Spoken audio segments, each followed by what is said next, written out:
Councilors, I'd like to introduce Marie Bishop, that we all know in this city, who has worked here, right here in City Hall, and the two mayors, who has just recently been awarded Irish Person of the Year, mom, wife, a Ward 4 resident, and somebody who has done so much in this community and helping others, and just making this city as great as it is. Again, who truly bleeds blue through and through. So I'd like to have Marie Bishop.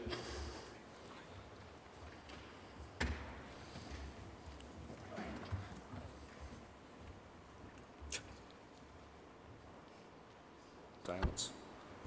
Moment of silence. Moment of silence. I pledge allegiance to the flag of the United States of America and to the republic for which it stands, one nation, under God, indivisible, with liberty and justice for all.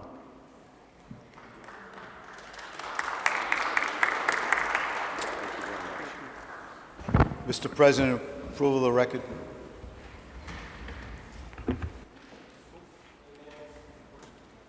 All in favor? Any opposed? It's a vote. Before going to the next item on the agenda, we have two special guests with us tonight. I'm going to let them introduce themselves and say something about themselves.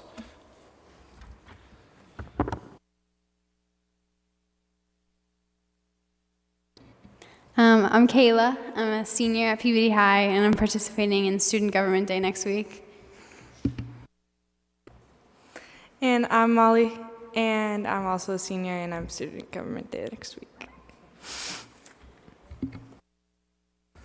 Thank you.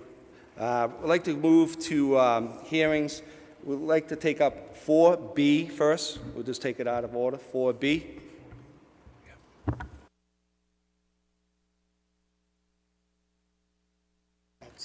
This is the revised agenda.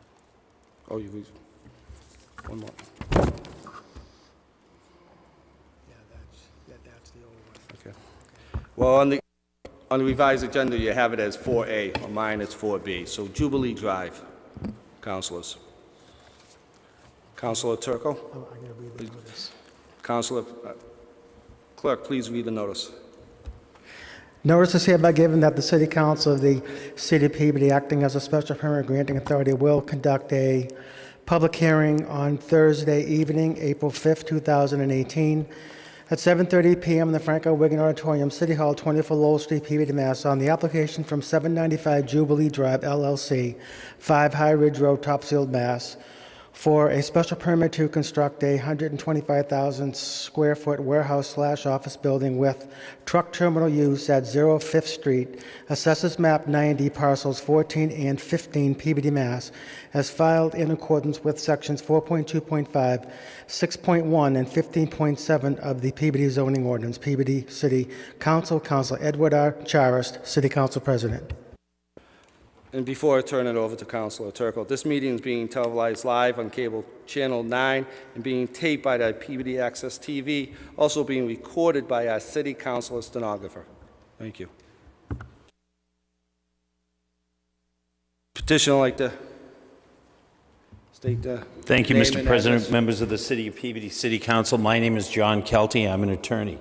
I have offices at 40 Lowell Street here in Peabody, Massachusetts, and I appear this evening on behalf of 795 Jubilee Drive, LLC, which is entity owned by Kevin Lucy, who's a party well known, I think, to the council and to the community in general.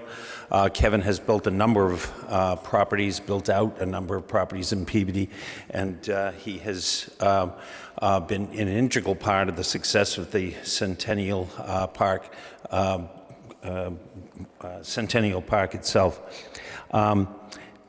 Kevin is currently the owner of the 795 Jubilee Drive LLC. He is the owner of the property that is both 0 5th 795 Jubilee and I think also 0 Farm Ave, if I'm not mistaken. We are located in a designated development district. We are Assessors Map 90, parcels 15 and 14. We are seeking a special permit to allow for storage, warehouse, and truck terminal activities to take place at that premises. The end user is intended to be Expeditors, a company that is currently located in another property on Technology Drive, and they will vacate Technology Drive, move up to the new premises, which is considerably larger than their current facility. And Kevin is attempting to keep them here in the city of Peabody. I believe that there are a number, somewhere between 20 and 30 of the employees at Expeditors actually do live here in the city of Peabody.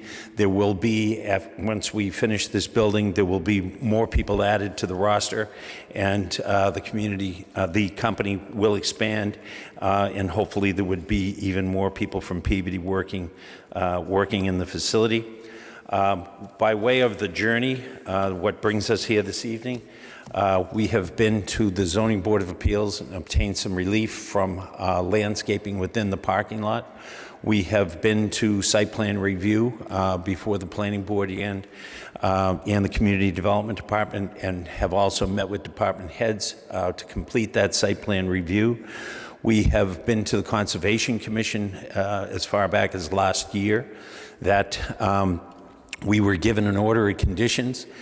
There was some hue and cry about whether or not we were violating the terms and conditions of the section of our zoning ordinance which deals with conservancy elevations in the conservancy district. We agreed to amend our plan so as to take away from the entire consideration whether or not we were violating the Wetlands Conservancy elevation or whether we were building any kind of structure within the district itself. And we're happy to say that we've accomplished that effort of removing any structure, any kind of activity at all in the Conservancy district. We have obtained an order of conditions from the Conservation Commission, and we had postponed this meeting due to the lack of quorum, or the lack of actually a meeting. One of the evenings that the Conservation Commission was supposed to meet, we were in the midst of a snowstorm, so that meeting was canceled. So at the last meeting of the Conservation Commission, we were able to close out those issues. And we were happy to say that we do have an order of conditions. I believe that the minutes of the Conservation Commission may have been shared with the City Council, so that it's clear to the City Council that where we stand with respect to those approvals. We have this evening, this is, although somewhat repetitious with respect to the presentation, it is a new public hearing which was caused by, in part, the changeover in this legislative body. We had several councilors who had heard earlier testimony leave, and so now we're here with the new council and a full council. So as such, this body will be able to act act upon the application that's before you. We have, in general, the proposal is very similar to what has been seen before. We have with us this evening Representative from Tech, our traffic engineer, who will make a presentation which will be kind of an executive summary to a report that was entered into the record for prior public hearings. Our architects, DACON, are here this evening and will speak to the issue of what the building, how the building functions and what it looks like. And also our representatives from Meridian Engineering can explain to you changes that have been made. Most recently, there has been a discussion, and that's the instrument that I gave out just before the meeting, That was a discussion of actually increasing the size of some of our detention facilities, which consists of sort of tank mechanisms plus piping. And by increasing the size of those structures, which we've agreed to do, so that there is a more appreciative and appreciable reduction in the amount of water that leaves our site and heads downstream. Of course, we're all aware that there are many acres between where we are up on Farm Avenue and Jubilee Drive, and where the water is a principal concern downstream in the center of town. But notwithstanding the fact that it is a considerable distance and that there is some vast acreage that is a part of the area between ourselves and the downtown, that we can now say that there is a reduction in the amount of runoff that will reach Peabody Square. Additionally, this change comes at some significant cost to Kevin Lucy, but he is happy to be he's already participating in some improvements to the sewer situation up at Farm Ave, and he once again is happy to do the kinds of things that will accommodate both the community at large and our neighbors and in the city councilors who have concerns with respect to those subjects. With that, I think that, who are we going to bring up next? Kevin?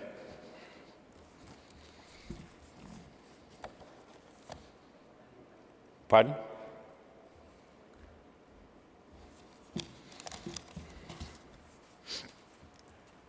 Thank you, Jack. Please state your name and address, please. Yep, my name is Dennis McCarthy. I'm an architect at Dacon Corporation. My address is 216 Foster Street, Lowell, Massachusetts. I'd like to spend a minute talking about the project itself, but just in reference to projects we've done in the park, we've worked with the Lucys on a number of projects in the park, as well as the building that Expeditors is currently in.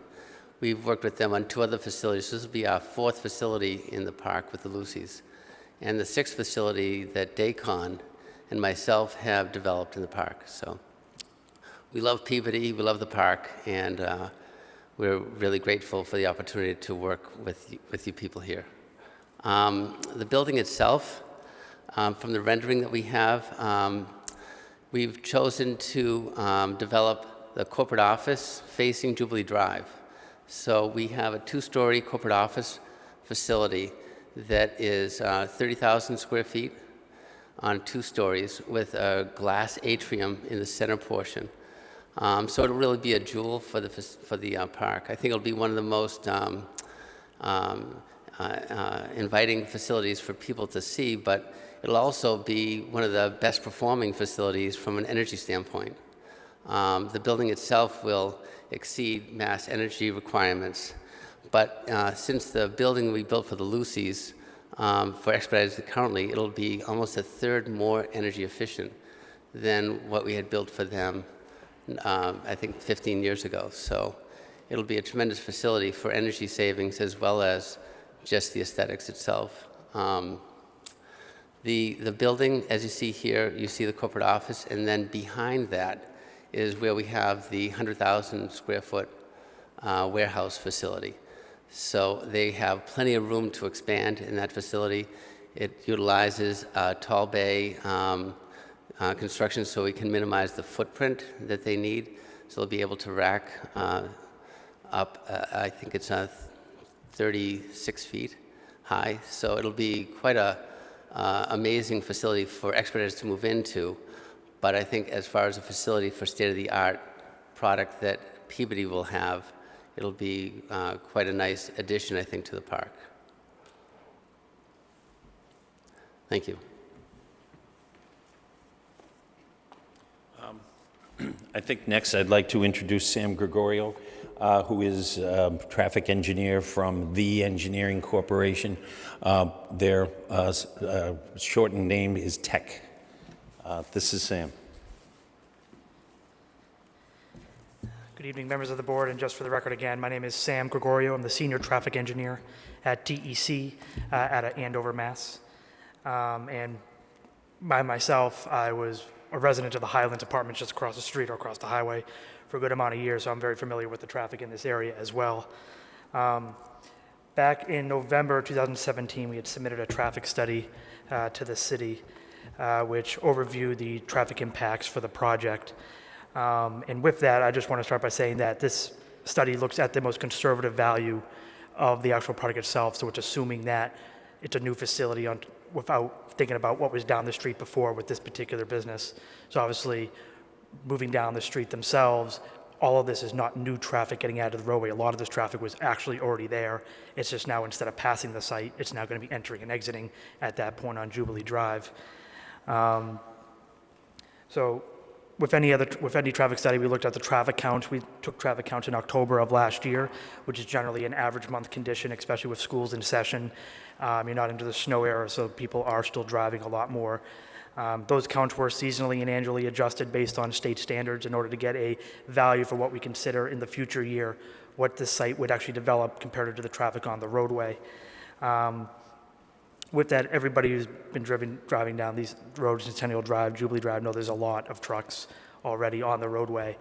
So much so that if you consider just general long vehicles, about 40% of the traffic on this roadway is what we consider long vehicles, and that's your longer pickup trucks, your delivery trucks, your general tractor trailer trucks going through the roadway. A lot of those are actually trucks that are currently going to the existing site further down the road on Technology Drive. For this particular project, again, those conservative values, the project at its worst condition would be developing at about 150 new trips during the AM peak hour, 176 during the PM peak hour, and again, those were much more inflated than what would actually occur because we're just moving the trips from another location.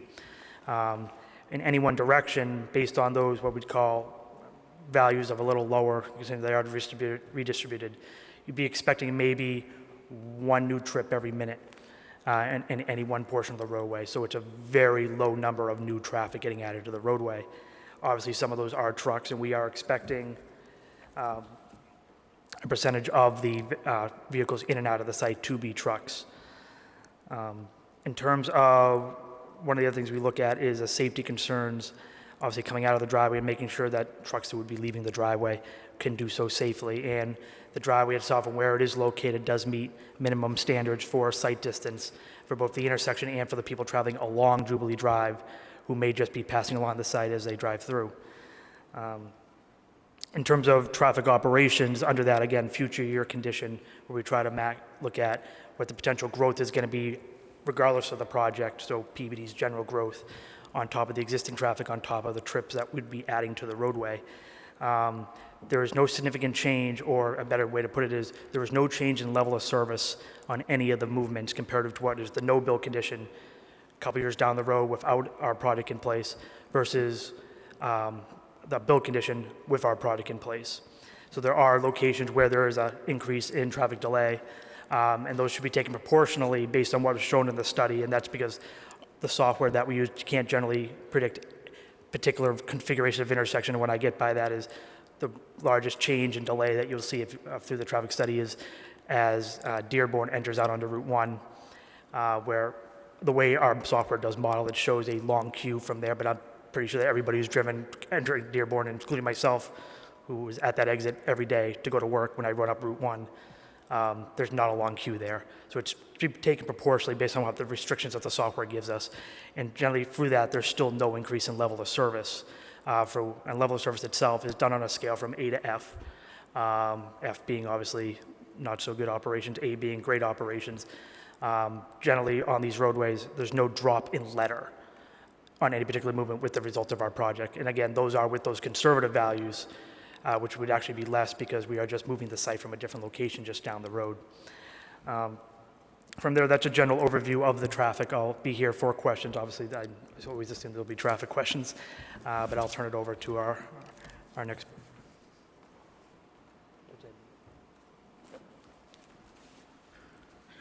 Our next person to present will be Chris Ryan, who is project manager of this particular project from Meridian Associates, who are our engineers of record.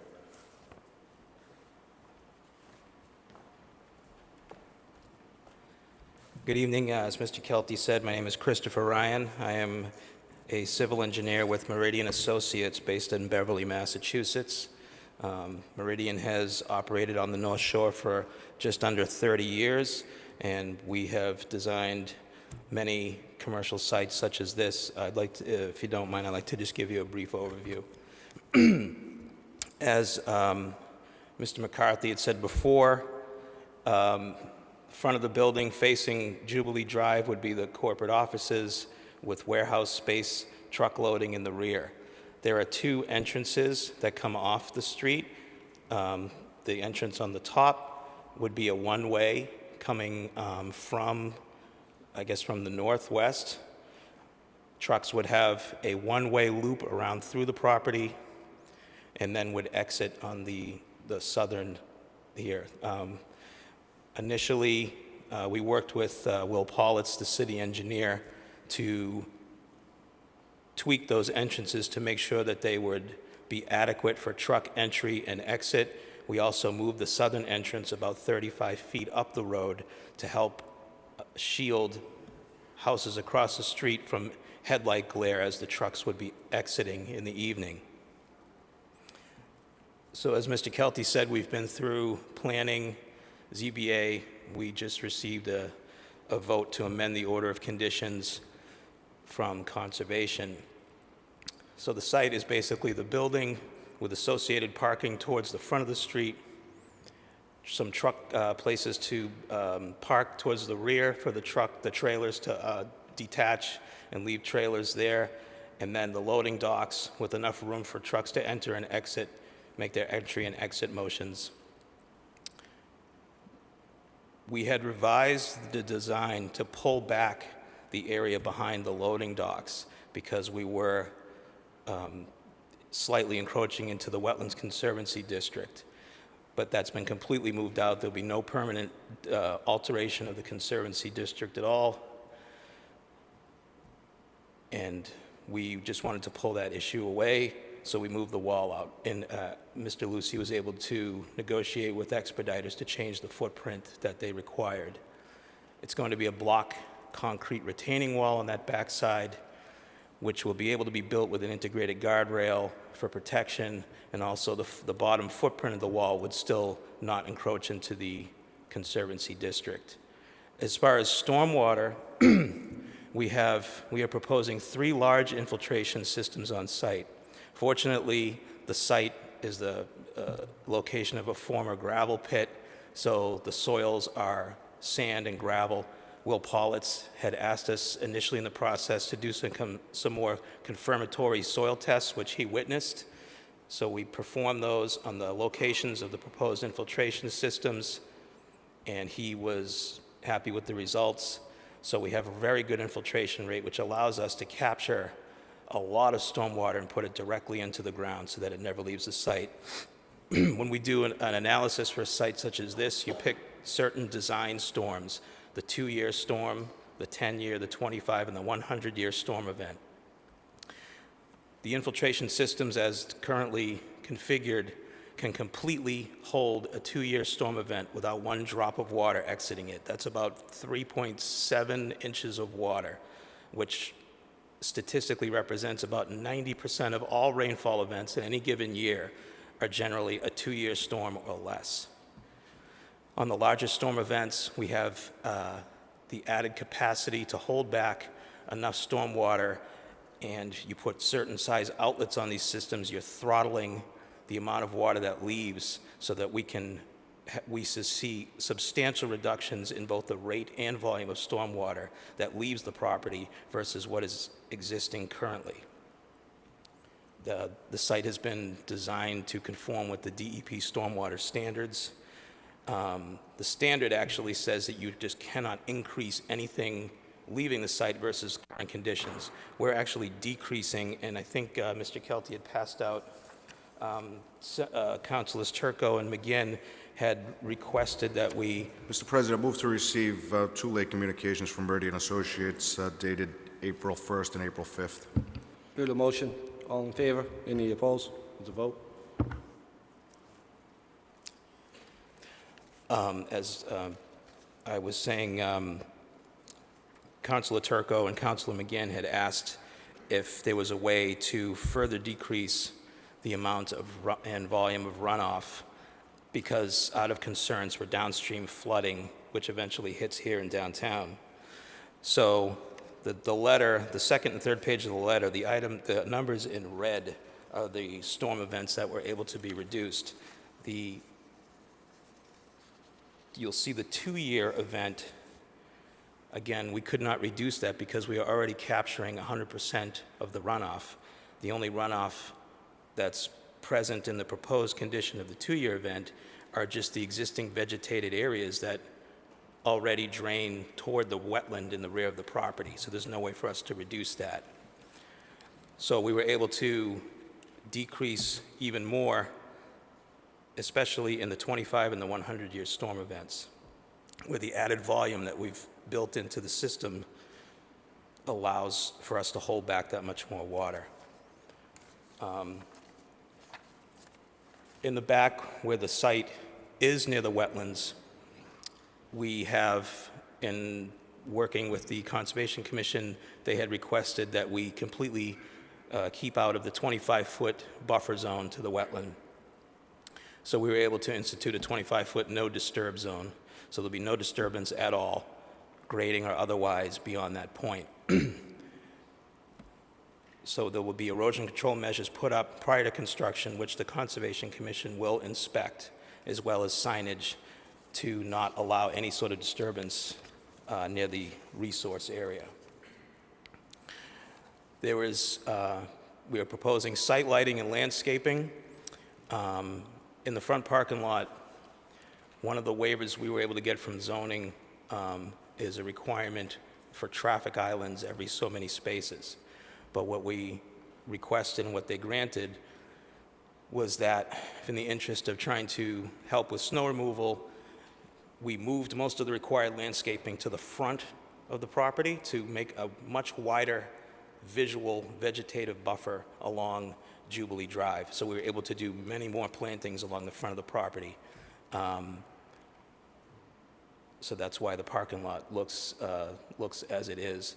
It is I believe it's supposed to be a bonded warehouse. So on the front, the top entry coming in, there's a small guard station.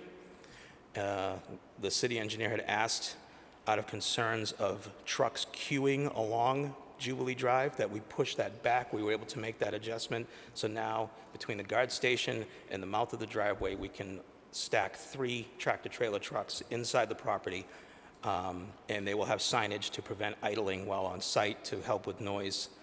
And then on the other side, as the trucks come around, there's a sliding security gate.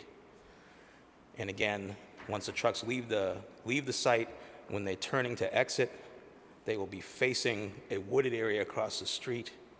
We're proposing to beef up the plantings on the opposite side of the street next to the nearest house, and I believe it's juniper and red cedar. There's actually, I'm sorry, it's actually a blow up of the exit right there. So you can see how where the trucks exit, and down to the right on the other side of the street, there's the additional plantings to help screen that home from any sort of headlight glare in the evening once those trees are grown in. That's pretty much a summary of what we're proposing on the site, and I'd be happy to answer any questions.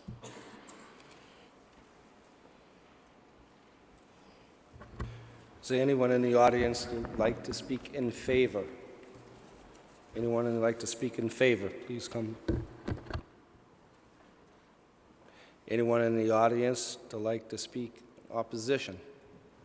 Please raise your hands and come forward, please. If you come to the microphones, please state your name and address. Hi, my name is Tom Butler. I live on Jubilee Drive.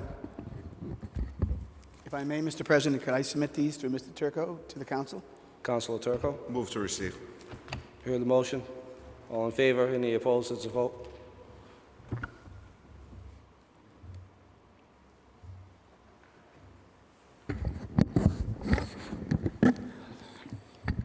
Councilors, I'd like to just address two things tonight. One is the conservancy issue, and secondly, zoning in our neighborhood. And that's what's coming out in the packet.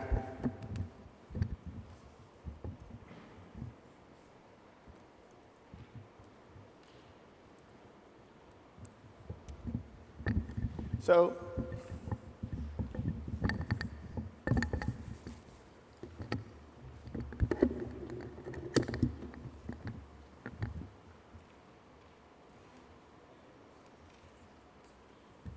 this is a picture of the project, and you can see right in here, this is the property we're talking about right in here. And you can see that in your map, you'll see the Conservancy District here. And now, what happens is that, as you can see, there's their project and there's the Conservancy District. Now, we talked about this ad nauseum at the Conservation, and I'm not going to get into the nuance of that. What I want to talk about is, the agreement was that the 99 feet had receded to just over in this area here. Mr. Ryan talked about that. So there's only 99 feet here. So essentially, fill, whether it was blown in from the winds of nature or it came in on dump trucks, it didn't matter. It's been filled. Since 1986, that land has become quite valuable. As you know, before 86, it was cut off. So fill has occurred over the years there. And that's fine. But you cannot change a zoning map. No one can change the zoning map except you 11 and the mayor. And even if the 99 feet has receded, that's still a zoning change. And that needs to be adjudicated. And so if we let it go and we say, well, it's been changed, as what happened at Conservation, and I must say, city engineer, city solicitor, and the building inspector all concurred on the elevation change. There's just one problem. As wise and sagacious as what they are, they have no power. They have no more power to change the zoning map than I do. The power rests with you and the mayor. You 11 have been elected by the people. And so if we allow that to happen, what will happen is the power will leave the council and go off into people who are not elected. I didn't see their names on the ballot last year. It was yours. And you've been trusted by the people. You are the consent of the governed. And so we trust you to change this. So if you let this go and not make them go back and amend it, if they want to amend it and put the 99 feet so they're no longer in it, in other words, you can see the red line. That's the way it is right now. And so they said the soil fill, change it so the elevation and the red line don't meet anymore. But I say the 99 feet established the red line in 1980. And if they want to change it, fine. But even if the 99 feet becomes changed by, like I say, the winds of time, it still has to be adjudicated by you. You even overrule nature here because it cannot be changed unless it comes through this body. And I would like to say one other thing on this issue. If you let it go, you not only let your power go, but you let our power go, the people who gave you that power. And we trust that it will happen whether it be eminent domain or zoning. It comes through here in the mayor. And that's the way it's supposed to be, and that's the way it's been designed, so it stays with the people. So that's all I want to say about this particular issue. The next issue I want to talk about is zoning in our neighborhood. On the right-hand side is a zoning map from 2001 of our neighborhood. On the left-hand side is a zoning map from now. Changed around. I talked to the city clerk around 2006, 2011, and it's what exists today. You'll notice on your map, I don't have it on this map, this property right here, these two properties used to be residentially zoned. They're now part of the DDD. We have a house. I called the owner the other day. I said, do you know your house is now in the DDD? He said, I didn't know that. And the question I had when my tax bill came the other day is, how do you tax him? Is he residential or is he industrial? And what kind of protections does he have? Or do we have against him? There's a house in the DDD. And out front, you'll notice that you can see the shape, all that's been taken away. And so now you'll notice Jubilee Drive, the first 50 feet, the city owns it in front of my house. So I want to make sure you understand that. So they took the 50 feet we used to have as residential and they pulled it back. They took away our protection as a residential district. But you'll notice down here, when the DDD and the industrial park are across the street from each other, they shrunk the street back down again. So they only took away our protection. They knew there'd be no problem with the DDD. Now, I know that may not be spot zoning, or maybe it is, but I asked this last question. We often talk about quality of life and quality of life issues. Look what's happened to our neighborhood through zoning. Now, it's legal. I don't want to say it hasn't. It came through this body. But now that our protection is gone, we have a warehouse coming across the street with trucks till 2 in the morning. And I'm sure it's a fine warehouse. But trucks are quite a nuisance to a neighborhood. And it doesn't add to our quality of life. So I just wanted to point out the zoning changes that's happened. And so if our neighborhood ultimately is crushed, there are other neighborhoods in Peabody just like this that are surrounded by businesses. And I know the desire for revenue is there, but our zeal for revenue cannot do this to ourselves. We'll destroy ourselves just to get more revenue. So I would ask the council at the very least tonight, make them change the map. If they want to stay with the 99 feet, that's been changed, fine. And I wanted to point this out with you for consideration on the quality of life. Thank you very much for all your help.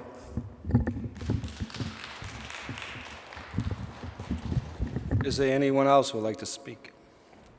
Please give your name and address for the record.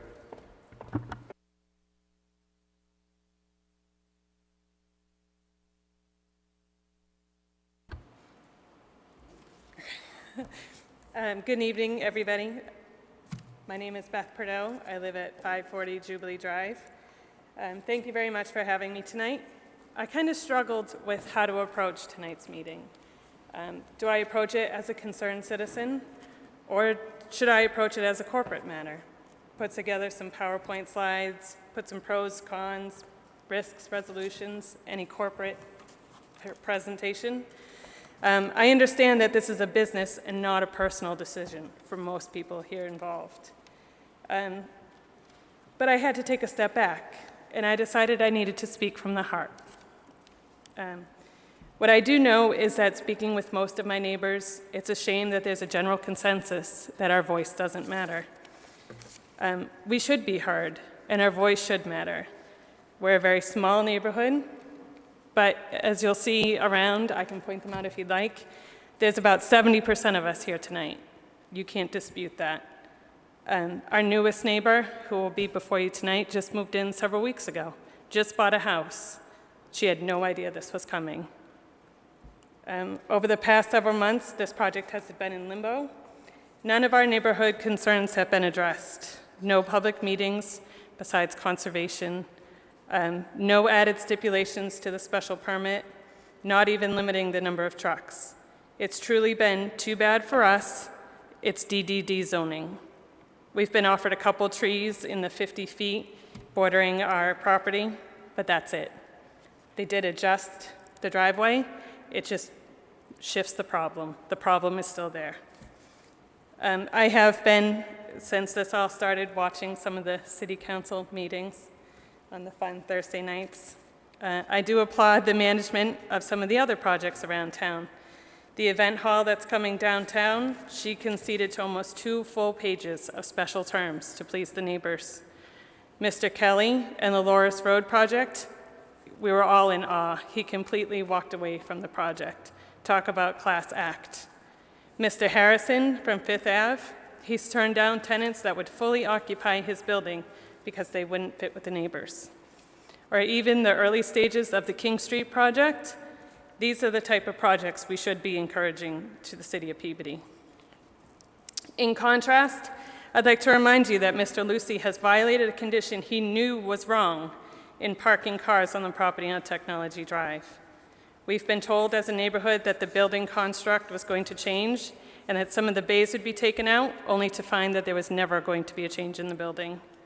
The Conservancy District was never even a consideration until disclosed by the neighborhood, Mr. Butler, of which there's still the potential that this building is in violation of the Conservancy District.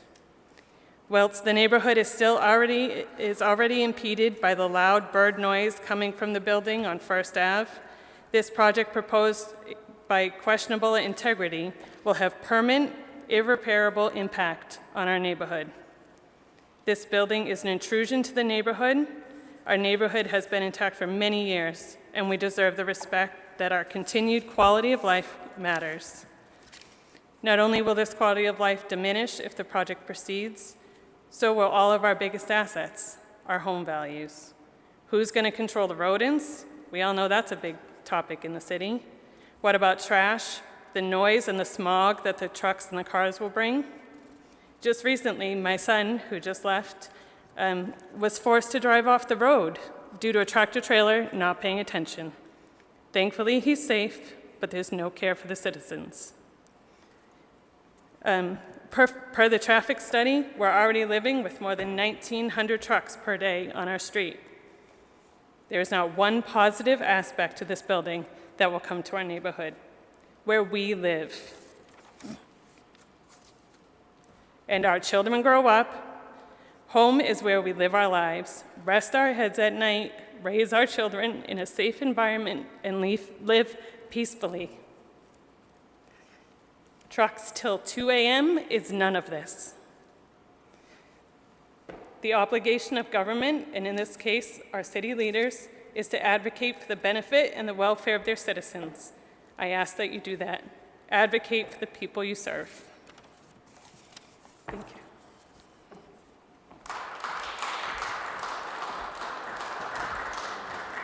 Is there anyone else who'd like to speak? Please come on up, state your name and address.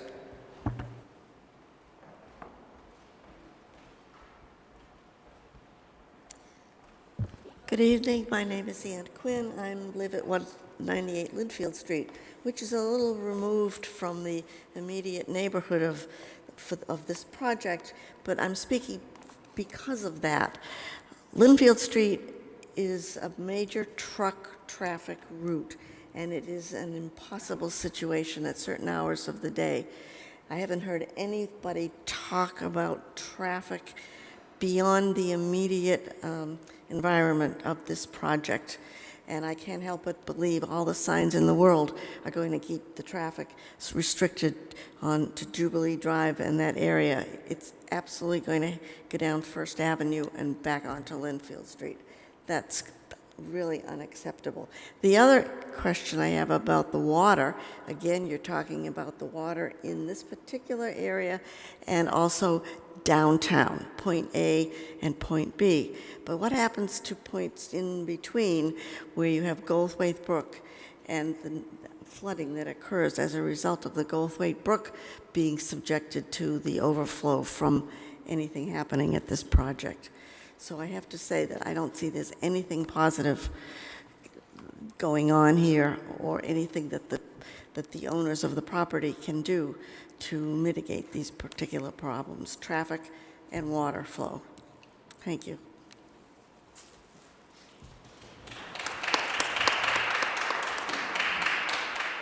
Would anyone else like to speak? Hi, my name is Priza Joshi. I just moved to 650 Jubilee Drive. Our wonderful neighbor, Beth, who just spoke on behalf of us, came to our house and said that you guys going to build something full of trucks and everything. And I just moved from Everett thinking this place is wonderful. I can live here. It's peaceful. It's no noise, no air pollution, no nothing. And I found out it's going to be a same like I moved from Everett. I live where the casino is built up and the roads are crazy. There's potholes. My kids cannot sleep with all those noises and everything. I just have a 2-year-old kid. And I moved here thinking this area is really wonderful. And now I'm hearing all these stuff which makes my heart break that I just moved here. And I don't know if I need to move to some other place. I felt like this was my house. I'm going to leave and raise my kids here. And now I feel like, am I going to live here? Do I have a voice? I'm not a president. I'm not anybody, but I'm somebody who lives there. And I believe that's my house where I should raise my voice. That's why I'm here. That's it. Thank you.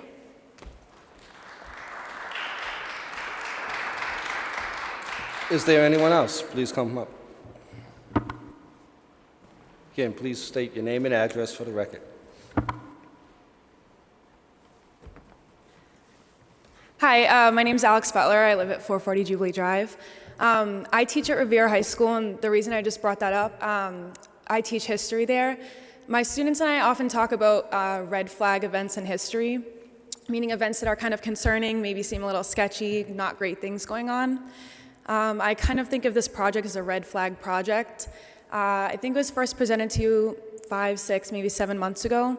The reason that it keeps coming back is because people like Mr. Butler and other concerned neighbors continue to find massive problems, not small problems, but for a project this large, they continue to find problems that are pretty concerning to not only our neighborhood, but other neighborhoods down the road. I just think that this project's being kind of rushed, and with a project of this size, or a red flag project, that these ideas should be stopped, and maybe more ideas than just bushes or lights turned down. Those don't really seem like solutions for the problems we're finding. The other thing I just wanted to mention with the traffic report, some of the trucks come from Route 1, but some come from Route 128.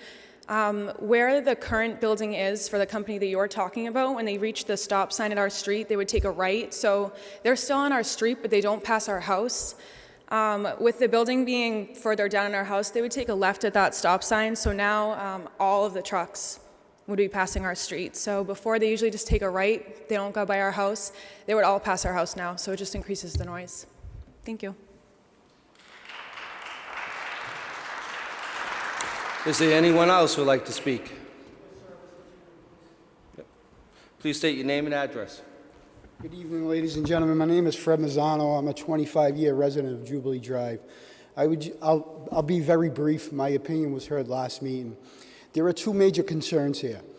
Whether you people like it or not, that is a residential area. There was a proposal put forth to Mr. Lucy prior to him bringing forth this project to keep the traffic on Fifth Ave in the park area. Mr. Lucy and the mayor claim that that was looked at, but it was impossible to do. I had a conversation with the property owner that this proposed road would go through the park and keep the traffic in the park. And he says he was never approached, he was never given any heads up on any road going through his property, and he would actually consider it if it was brought forth towards him. My second concern is the water. They claim they have an expert who's offering an opinion that a 2-year, 10-year, 50-year storm, they can handle it. That's not the norm anymore. 50-year storms are the norm now. And storm drains fail, they get overwhelmed, they get clogged. Pumps fail, they get overwhelmed. Retention tanks can fail and get overwhelmed, just like New Orleans, just like Houston, and most recently, downtown Boston. So there's still no construction plan brought forth to the council on this project. They're going to clear cut 11 acres of land that serves as a sponge for Cedar Brook. I'm no expert, but I know once you clear cut land and it's on a hill, that water's going somewhere. He enlarged the retention tanks, but God forbid they get overwhelmed. Where's that water going to go? It's going to go in Cedar Brook. It's going to go downstream past councilors' homes whose backyards flood during these 50-year storms that happen now 4 or 5 times a year. And it's going to go to Peabody Square. I don't know how many millions were spent on the mitigation to stop the flooding in Peabody Square. But before you submit to this project, just remember your name is going to be on this project. And God forbid that 50-year storm comes twice a month, 3 times a month, and his tanks don't hold and his pumps don't perform like they say they're going to decrease the water. You can't go back and say, oh, we screwed up. You're going to be living with a nightmare, a disaster. So before you put your name on that, you need to take that into consideration. And that's all I have. Thank you for your time. Is there anyone else who would like to speak? Anyone else? I'll open up to council. Councilor Turco. Thank you, Mr. President.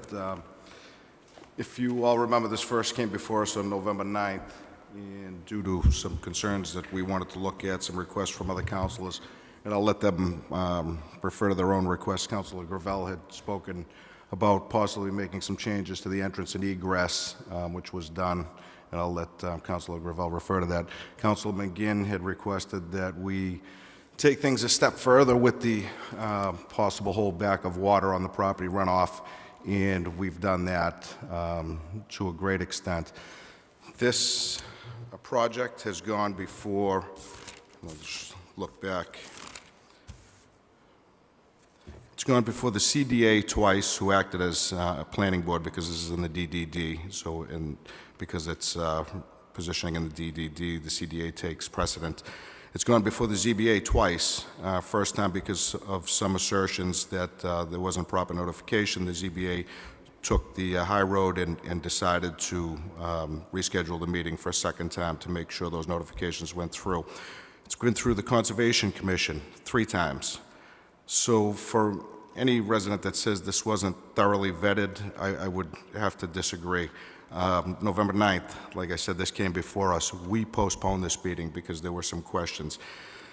The major concern always was, and I think still is, the Conservancy District. I'm not going to spend too much time on the Conservancy District because our Conservation Commission did that, and they ruled in a meeting last week that this was no longer in the Conservancy District, and it was no longer an issue.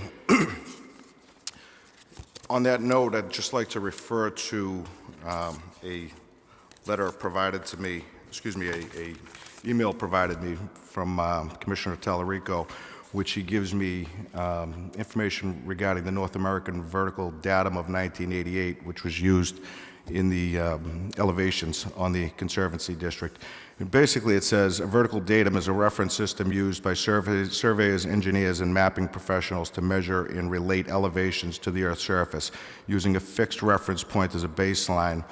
Elevation values can be consistently measured and compared among various maps and surveys. The North American vertical datum of 1988 is the official vertical datum of the United States, having superseded the older National Geodetic vertical datum of 1929, which was used by the city of Peabody in the map and referenced by Mr. Butler. So although I do agree that we use the 1929 numbers, it is actually recommended by the Commonwealth of Massachusetts on their website that engineers actually transpose those numbers to the 1988 NAVD, and that is what was done and agreed upon by our city engineer, Mr. Politz.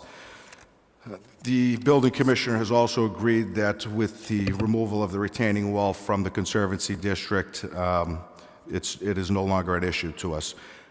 The issue then became, primarily for Council McGinn and I, because we do live downstream on this project, was runoff off the site. And to Council McGinn, I'd like to say thank you.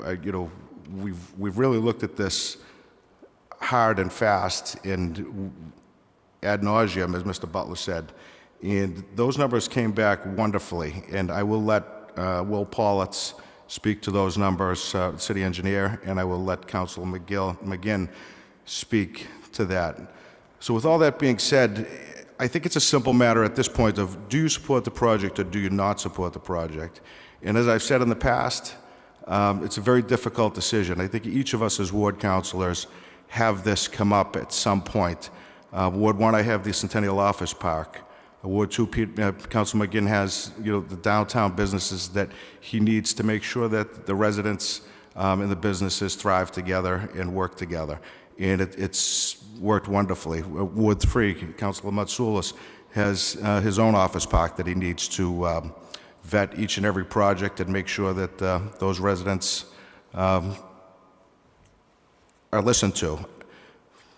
Councilor Charest, you've had, I think, more projects than most of us in the last 2 years, and you've done a great job at making sure that those projects have worked together greatly. Councilor Sasslaw has the Bonkers facility. We each have to do this. Councilor O'Neill has aggregate, and one of the biggest issues in Ward 6, along with Crystal Lake going on right now. So we each have to do this. This is my first one, and I will say it was a difficult one. But the long and short of it is this. I'm going to go back to the November 9th meeting with regarding this project. So as we know, this was Kevin Lucy. Kevin owns Centennial Crossing, an absolutely amazing project that was done on First Ave. He's proven to be an excellent owner. He also owns 3 Technology Drive, where Expeditors Express is currently located, for almost 20 years between that property and another property at 2nd Street. Most of us in this room never heard of Expeditors Express before this hearing came up. Why is that? Because they're an excellent tenant. They're a company that we'd like to keep in Peabody. Yes, they're a trucking and logistics company. I get that. The fact of the matter is, there's not a person in this room that hasn't ordered online and won't continue to order online. I'm sorry to say it's the way of the future. There'll be more trucking facilities that come to Peabody. That's what they're looking for. They're looking for space in industrial parks and office parks. Do I love the idea of trucks driving down by my house? No, but this is that situation where I have to say what's best for the city. I'd like to be selfish and say, well, I'm the Ward 1 councilor. Let me support the residents of Jubilee Drive at the expense of the other 50,000 people in Peabody. I won't do that. I can't do that. The other thing to consider with this is there's roughly 20 employees that work at Expeditors right now that reside in the city of Peabody. What about them? You know, 3 of those people came to me that are Ward 1 residents on election day and said to me, please support this project. I don't want to drive to Lowell. You know, it's an added expense to me. I have to consider them. So the other thing that was brought up on the November 9th meeting, and unfortunately the mayor couldn't be here because he has National Junior Honor Society, so I'll just take some information that he provided. And again, before I provide that, I just want to say that it's not all about the money. But the mayor did state that first of all, Fifth Ave was looked at thoroughly, regardless of what Mr. Marzano says. I spoke to Dave Harrison personally about using Fifth Ave as an egress to this site. Dave Harrison had already lost some conservation land when he rebuilt his building that had burnt down. He couldn't give up any more land. And our own city engineers had said that there was an 11-degree slope required to get up to Fifth Ave from the site, and it would be nearly impossible for trucks to do that, and they weren't comfortable with it. And the third thing that the mayor had stated was he would have to take a portion of Dave Harrison's land by eminent domain, and he wasn't willing to do that. The other things that the mayor mentioned was tax revenue. $220,000 to $230,000 per year for tax revenue. Who am I to tell the people of Peabody I'm going to forego almost $250,000 in taxes when each year we make hard decisions about where we're coming for money for schools and special education and police and fire, and I'm going to give up $250,000 a year. I'm not willing to do that. $140,000 in building permit fees, albeit a one-time fee, but yet a substantial amount of money. Again, these numbers were provided by Mayor Betancourt. As far as the fill that Mr. Butler had addressed, the difference in elevations, there could possibly be fill over the last, however many years in that property. There's no way for us to verify that. There's no way for Mr. Lucy to verify that. So I don't see that being an issue, and our Conservation Commission addressed it and didn't feel that it was an issue. Trucks being a nuisance, Mr. Butler, I agree. They're a nuisance. I live on Linfield Street. Motorcycles are a nuisance. I can't do away with all motorcycles. In regards to, Ms. Prideaux, your voice doesn't matter. Beth, I've listened to you every step of the way. Neighborhood meetings, there have been plenty. I was there. The mayor was there. The mayor went again with, I believe, Representative Walsh. Councilor Gould was there. Councilor Melville was there. I think, Councilor Rosignol, you were there. There were some neighborhood meetings, along with the other meetings that I had previously mentioned. As far as the bays being taken out, there were 2 bays that were shortened on the right side of the building, the entry side of the building, in order to pull that wall out of the Conservancy District. So those are the 2 bays that were referred to as being removed. As far as rodents, I agree. We as a city need to look at the rodent issue. We addressed it at a council meeting maybe a month ago where we need to ask for pest management plans with all new construction. I will do that as part of this project. It will be a requirement in this project to provide the health department with a pest management plan. And as far as us advocating for you, I think we've proven that we've advocated for you. We as a council have shown up to every meeting. We've been there every step of the way for you. We've listened to every possible concern. And yes, I'll say it. you've made me a better counselor. You forced me to look at things that I may not have looked at, so I appreciate that. But you can't say that I haven't advocated for you. I've tried to advocate in a sense that if we could move things, we move them. I've asked repeatedly, what else can I do for you other than stop this project? That's the only thing I can't do is, in my opinion, to stop the project. As far, Ann Quinn, Ann, thank you again for being here. I also live very close to you on Linfield Street, so I get the traffic issues. As far as Goldwaith Brook flooding, that's what these numbers that Councilor McGinn will address shortly are all about. There are severe reductions on the runoff into Goldwaith Brook, which, yes, it does run directly behind my house. So I have a vested interest in what happens on this property, a personal interest. And yes, and as far as Mr. Marzano said, my house has flooded. My backyard has flooded. My basement has flooded.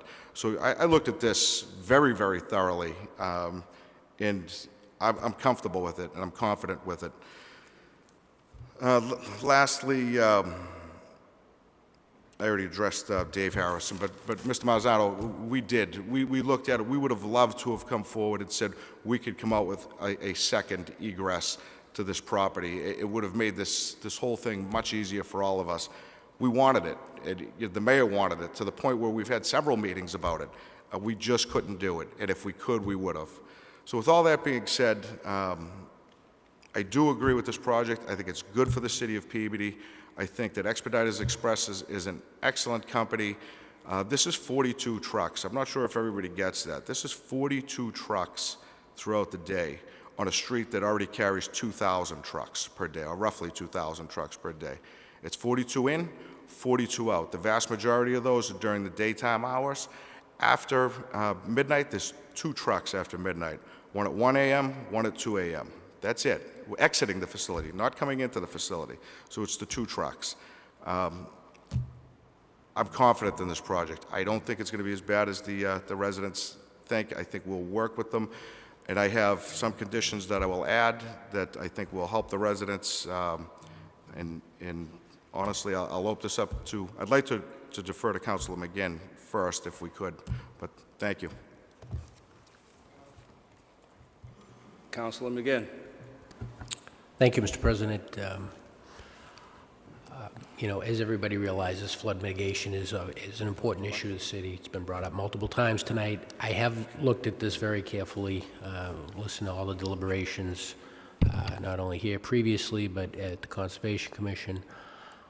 And the design change, particularly as described in the late communication we received tonight, the 5th of April, from Meridian Associates, represents a substantial improvement in the stormwater management characteristics of this site. And I would agree with Mr. Ryan's comments that that is particularly in the 25 and 100 year storm events.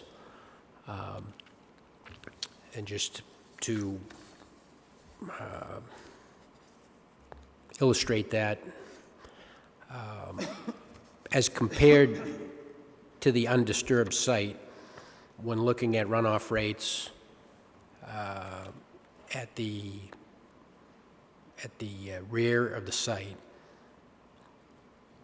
in the 2-year event, it's a 76% reduction as compared to the undisturbed site. So that's 76% less water coming off that site. In a 10-year event, an 80% reduction. 25 years, 74% reduction.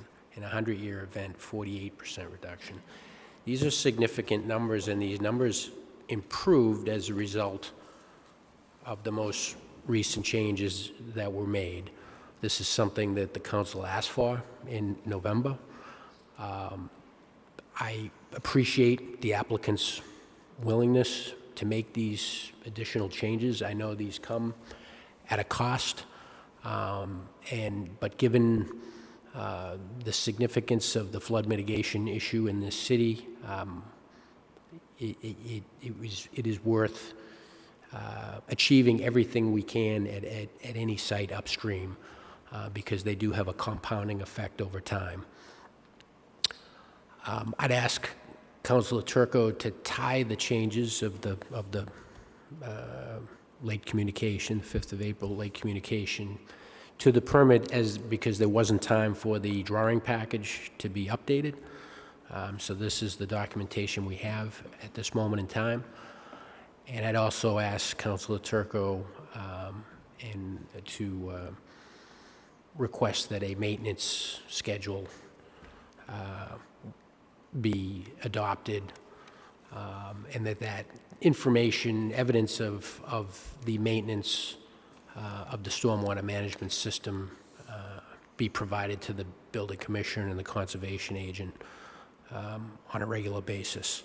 As we all know, these systems can fail when they get filled with sediment and so forth. So we've heard about those issues in the past, particularly with respect to properties at the industrial park. Lack of proper maintenance has caused them not to perform to the level that we expect. So as designed and if maintained, we should see an improvement in terms of stormwater management. Thank you, Mr. President. Any other councilors? Councilor Gould. Thank you, Mr. Chairman. I want to take a moment to commend my fellow councilor Turco for the hard work you've done right from the get-go, John. This has not been an easy one for you. We've talked numerous times about it, and I commend you for doing your homework. I know things get emotional and people think that, you know, their perception is not really reality sometimes, but I have to commend you. You've done you've taken on a hard task, and you should be proud of at least the work you've done there, and I commend you. Mr. Lucy's done a lot of good projects in the city, and I want to let him know we think highly of his projects. But this, to me, when you buy a home, and we can all say you buy a home on the outskirts of an industrial park, you don't really ever think that it'll become a neighborhood, but it is a neighborhood. And it's a neighborhood that is a growing neighborhood. We have a young woman and her family just moved from Everett. We have a number of people here that are here because they want to save their neighborhood. You know, it's a very difficult decision. I won't be supporting it because it does violate this feeling of a neighborhood for these folks, and I don't want to discourage Mr. Lucy from continuing to do good work in the city, but I won't be supporting this. Thank you, Mr. President. Any other councilors? Councilor Melville. Thank you, Mr. President. I was here prior to being sworn in at the November meeting regarding this particular project, and I came into it with my skepticism increased as I heard about it, especially when one of the residents brought up something that has been kind of spoken of, this conservancy district, and there was not a lot of information coming back on their end. We have since found out that this is not necessarily a showstopper per se, but it essentially came from a resident. So I understand their skepticism. I understand that as an incoming counselor as well. I spent some time in Mr. Butler's kitchen along with some of the other residents discussing this issue. And I think that this is an example of something I was warned about before I got on the council, which was the clash of commercial versus residential, which a long-time serving counselor had warned me of. And saying that in two frames, and this is the tax revenue issue where your businesses need to supplant the residential tax rate that we're always hearing about, especially during election season, as I found. And then also the coming together of the actual physical zones. The problem I can't get past, and I've been honest with the neighbors about this as well, is we can't legislate what happens on that particular road, or would be legislating the entire industrial park on who comes in and who comes out. It's not a task that we can take on. And obviously, as Councilor Turco brought up, you look and you see a road behind and think that this is a possibility, but for all the reasons as he laid out, it's just not. As a councilor, it's difficult for me to say to the city as a whole, to reconcile those two things and saying that we have a financial need and that this is where it would go. If not, then we're going to have an empty space in Technology Drive with a business with roughly 20 Peabody residents, some of which I know because they called me about it, would not be there any longer. And we would be looking at another project going in there at some point. This is not something that's ever going to go away, especially city of Peabody, as Councilor Gravel brings up. The commercial tax base is really what keeps the rest of the residents at a manageable rate. So with that being said, I did spend some time with the residents, and I completely understand where they're coming from, especially with the optics that they received during this whole process. But as Councilor Turco laid out, there's been numerous hearings and a number of different issues adjudicated in those hearings and through the proper steps. So I just wanted to get that out. Thank you very much, Mr. President. Any other councilors? I'll go for a motion. Motion to close the public hearing. Councilor Chess, excuse me, Mr. President, before we do that, could I just ask, I know you thought you were off the hook, Will, but could I ask Will Paulus just to come up, just to verify the numbers provided to us by Meridian Associates that Councilor McGinn had looked at. And Will, that being said, I hope you got a chance to look at today's numbers dated April 5th. Thank you. Please state your name and address for the record. Certainly. William Paulitz with the Department of Public Services, City Engineer out of 50 Farm Avenue here in Peabody. Yes, as part of our review, we've been reviewing this project for some time now. I don't have the first memo in front of me. But we've done several reviews, including stormwater each time. And yeah, we concur with the stormwater report that is dated original date of August 4th, 2017, and revised all the way through February 9th, 2018 was the last one we reviewed, and we do concur with the rate of runoff decrease and the volume decrease that will be coming off the property once it's stabilized and built out.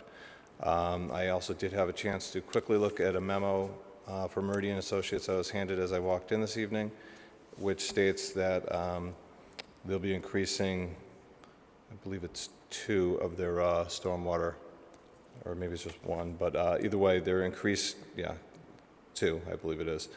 2 of their infiltration systems, they'll be increasing the volume in those systems themselves to detain additional water, which should further decrease the amount of stormwater runoff that'll come off the site beyond what their February report states. And as part of the process, whenever that comes in, we will then go ahead and review it an additional time and send out an additional memo to the council, to the Conservation Commission, and to the Community Development Authority. Thank you. If anybody doesn't have any questions, I'd like to move to close the public hearing. Is there any questions? Heard the motion, close the public hearing. All in favor? Any opposed? Is a vote. Councilor Turco. Mr. President, move to approve the special permit for the application for 795 Jubilee Drive, LLC, 05th Street, assesses map 90, parcels 14 and 15, Peabody, Mass., requesting to construct a 125,000 square foot warehouse office building with truck terminal use with the following 4 conditions. 1, Expeditors Express will provide a 24-hour contact number to be posted at the entry gate of the facility for the benefit of the residents. 2, a pest management plan will be provided to the health department and approved by the health department prior to any construction beginning. 3, a yearly maintenance schedule of all 3 infiltration pits with completion dates of that maintenance and related reports shall be submitted to the City Council, City Engineer, Building Commissioner's Office, and Public Services on a yearly basis. Also add Conservation Commission to that, and I'll say January 1st of each year. And condition number 4, the changes addressed in the letter by Meridian Associates dated April 5th, 2018 regarding changes to the infiltration systems shall be a requirement of this permit. Heard the motion. Roll call. Councilors O'Neill, Yes. McGinn, Yes. Gould, No. Sasla, Yes. Mitsoulas, Yes. Rozignol, Yes. Turco, Yes. Melville, Yes. Gravel, Yes. Charist. Yes. Motion carries 9-1, one absent. We'll take a 2-minute recess to break down the slide and to resume. It'll be exactly 2 minutes.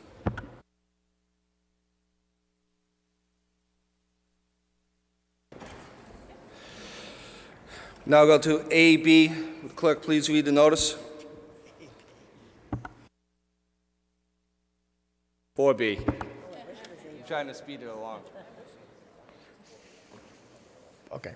Notice is hereby given that the City Council of the City of Peabody, acting as a special permit granting authority, will conduct a public hearing on Thursday evening, April 5th, 2018, at 7:30 p.m. in the Franco Reagan Auditorium, City Hall, 24 Lowell Street, Peabody, Mass., on the application from Granite Coast Brewing Company, 8 West Street, Marblehead, Mass., for a special permit seeking to establish a brewery with a tasting room at 77 Main Street, Peabody, Mass., is filed in accordance with sections 4.2.5, 6.1, and 15.7 of the Peabody zoning ordinance. Peabody City Council, Councilor Edward R. Charist, City Council President. Councilor Melville. Thank you very much, Mr. President. I'm actually going to be recusing myself from this particular hearing out of fairness to the special permit applicant, the public, and the council.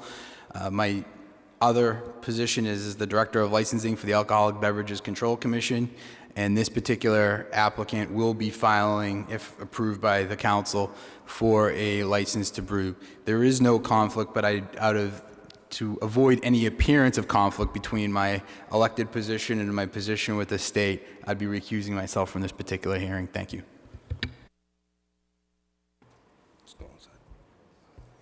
You actually got to leave. And we won't forget to call you back. Would the petitioner please come to the podium? Please state your name and address for the record and tell us what you would like to do. Got to turn. Good evening, councilors. My name is Robert Dunn. I live at 11 Appleton Street, Lynn, Massachusetts. Jeff Marquis, 8 West Street, Marblehead, Mass. We are the owners and proprietors of Granite Coast Brewing Company. We are here tonight for our special permit to open a brewery with tasting room at 77 Main Street here in Peabody. Our concept is to manufacture a variety of different and rotating styles of beers using ingredients that we source as locally as possible when seasonally available from places like Peabody's own Brooksby Farms. We will sell the majority of our beer in our tap room to passionate beer lovers in the form of samples, pints, and with sealed bottles for home enjoyment. We have spent the last handful of months working with Mayor Betancourt, the Health Department, the Building Department, and the Community Development to realize our dream of building a brewery in downtown Peabody. We've been in contact with Councilor McGinn, most notably all of you individually, to address all concerns regarding our impact on the surrounding residential community. We have been overwhelmed by the energy and warm reception we have received from the city's leadership. We're excited to be part of this growing community and to support local small businesses in and around the downtown area. We believe a brewery will aid in the collective vision of redevelopment and revitalization in the downtown area, and we're happy to address your questions at this time. No, that was the speech I wrote. Is anyone in the audience that would like to speak in favor? Anyone in the audience? Please line up and again give your name and address for the record. Hi, my name is Roger Sonia. I live at 15 Augusta Street. Just wanted to speak in support of bringing a brewery to Peabody. I remember in 1997 over on Walnut Street, Peabody Brewing Company. All right, first Nor'easter beer, I'm sure will be the name. But I think it's a great thing to bring downtown. I think we need critical mass of things for people to go to, restaurants. You know, we want to make it a destination, not just a drive-through to Salem, Marblehead, wherever. And I think this will definitely help. I know when I travel for work, first thing I look for is a local brewery. A lot of people like me. A lot of people want to come, tour, go to different breweries. Brewery people are pretty mellow. You know, it's not going to be crazy drinking like 25 beers and going, hey, let's go drive. That's not the way it is. And I think that'll really help the downtown. So excited. Walk from Augusta Street. I'm psyched. So I hope we support it. Thank you. Anyone else?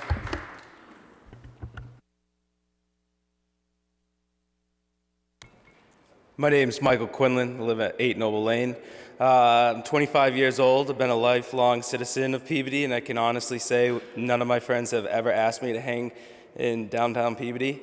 So I think that one of a major thing that could bring, you know, some of the millennials down to downtown is a, you know, nice cool brewery and some good food, a good camaraderie, and get the, you know, neighborhood going. You know, I think we got to get the brewery here. All right. Is there anyone else? I do like the enthusiasm here tonight. Good evening, Council. Mayor Ted Betancourt. I just wanted to say a few words in support of Jeff and Rob. I had the opportunity to meet with them, it's probably a couple years ago now, to discuss this idea, their vision for the downtown, their vision for bringing the brewery to the city of Peabody, and I thought it was a wonderful idea. Certainly we have we've worked very hard as a collective group to make improvements in our downtown and make it an area where people want to come and have some attractions where people want to come to downtown Peabody and spend some time and go to the restaurants and go to the shops. And I think having a brewery, in addition to the restaurants that are coming in and some of the new shops, is really going to elevate what we've done. And I'm really impressed with the sincerity of Jeff and Rob, their willingness to work with us. I know they've been meeting with Councilor McGinn and city departments for a number of months to make this happen.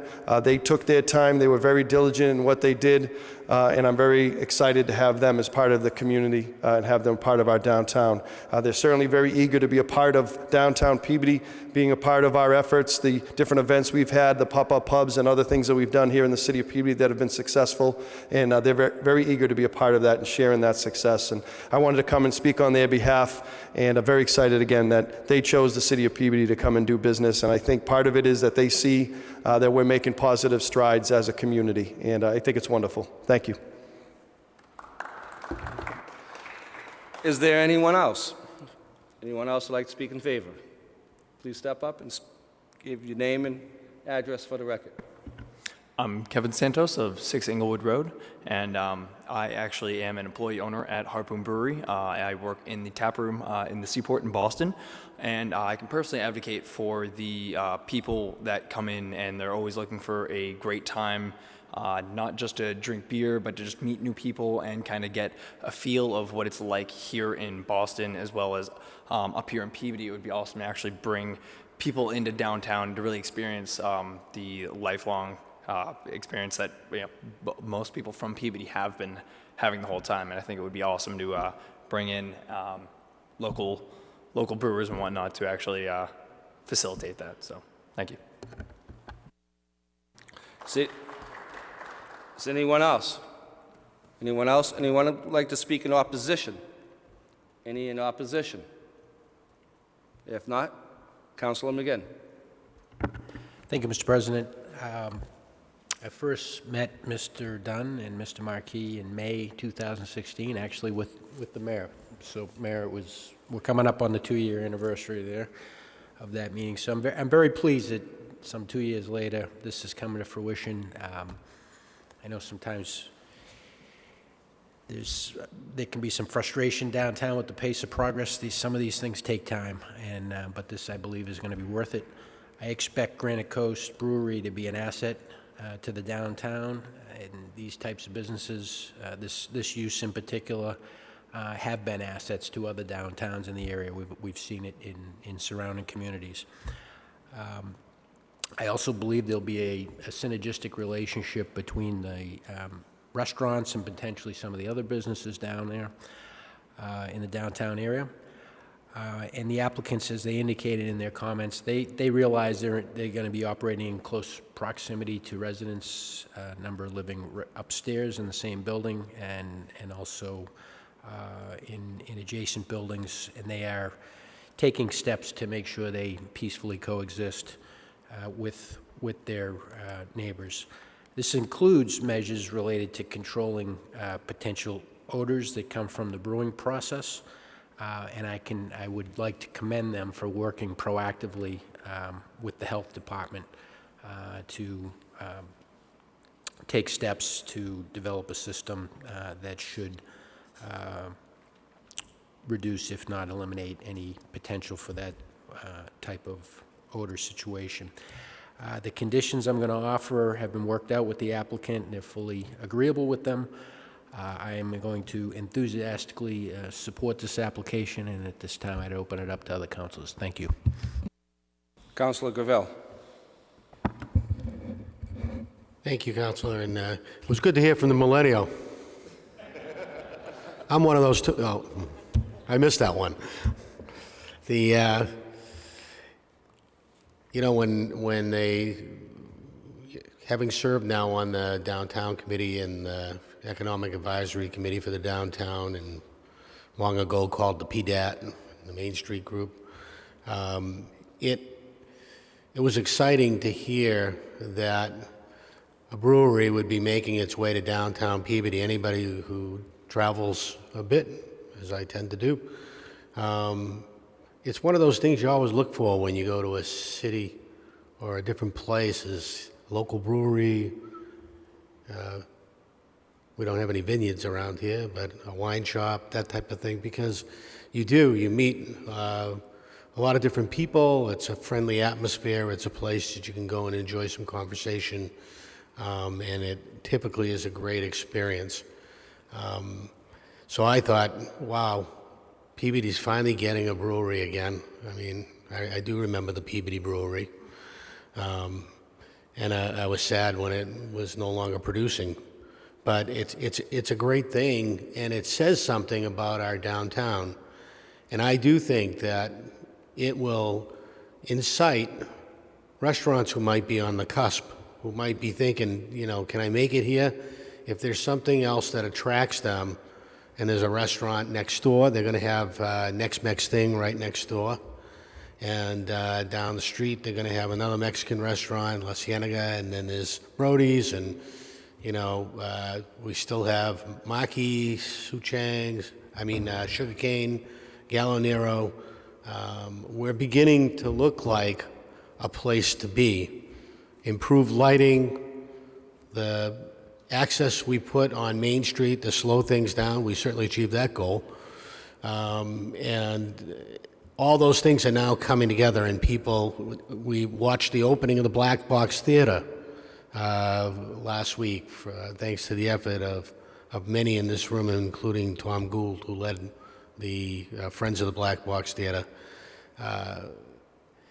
People were leaving the theater after that performance, the improv performance, and they were saying, where should we go to eat? You know, where should we go? And, you know, it was the first time I heard people say, well, why don't we go down Gallo Nero? Or let's go to Maki. And that's nice. That's nice, because for years everybody said it would never happen. You know, downtown was destined to be the doom and gloom. It's, you know, old leather city. Nothing will change. But it's changing, and it's changing right before our very eyes. And I think a group like this, you know, young talent that's looking to come in, entrepreneurial spirit, and wants to do something positive, I think is a blessing for the city. And I hope that their risk-taking is rewarded by others coming and joining them in the process. And you know, we were fortunate to have their application brought before my Economic Development Committee at the Main Streets, and we approved the Lease It Local grant for them. I intend to support them 100%. I would ask them one huge favor. I am a 50% owner with Mr. Bachwitz over there in the 81 Main Street, which is right next door. We certainly prefer Granite Coast Brewery over Pat's Discount and the vacuum shop. But parking is always an issue, and whatever you can do to help the neighbors in terms of not having their rights violated, whether it be the Knights of Columbus or, the office tenants at 81 Main Street. I know you can't stop people. They drive in, they park, but if they understand that they're on somebody else's property, that you do what you can to work together and coexist. I've always known that if the downtown became successful, properties like ours would be impacted on a parking basis, but I'd rather be with a little bit of a parking problem in a successful business than an empty parking lot and no businesses around us. And I think those choices are better made. So I wholeheartedly support you as not only a councilor, but as a part owner of an abutting property. Councilor Lozano? Thank you, Mr. Chairman. The one question I have is regarding the patio. What is the square footage of that? It's hard to assess on the map. Please, yes. Now you got to state your name and address. Jeff Marquis, 8 West Street, Marblehead. It was estimated 1,100 square feet, but not all of that will contain people. The occupancy was offered by our architect at 48. No, 42, excuse me. So how far away from the building does it extend? It's 11 feet wide, I believe. Okay. And then my only other question, to be honest with you, I'm in full support of this project. So I think it's going to be a tremendous asset downtown.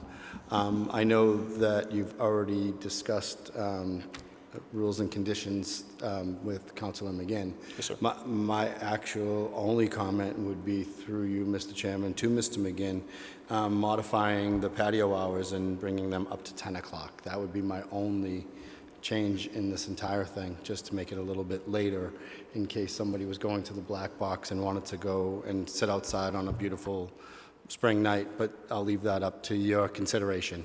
But thank you very much. I am full in favor of this project. Thank you. Thank you, sir. Councilor McGinn, would you like to? Yeah, like you had I something think, to say? thank you, Mr. Chairman. There was some discussion around that. Actually, it started at 9, and we nudged it up to 9:30, particularly for that reason. We've got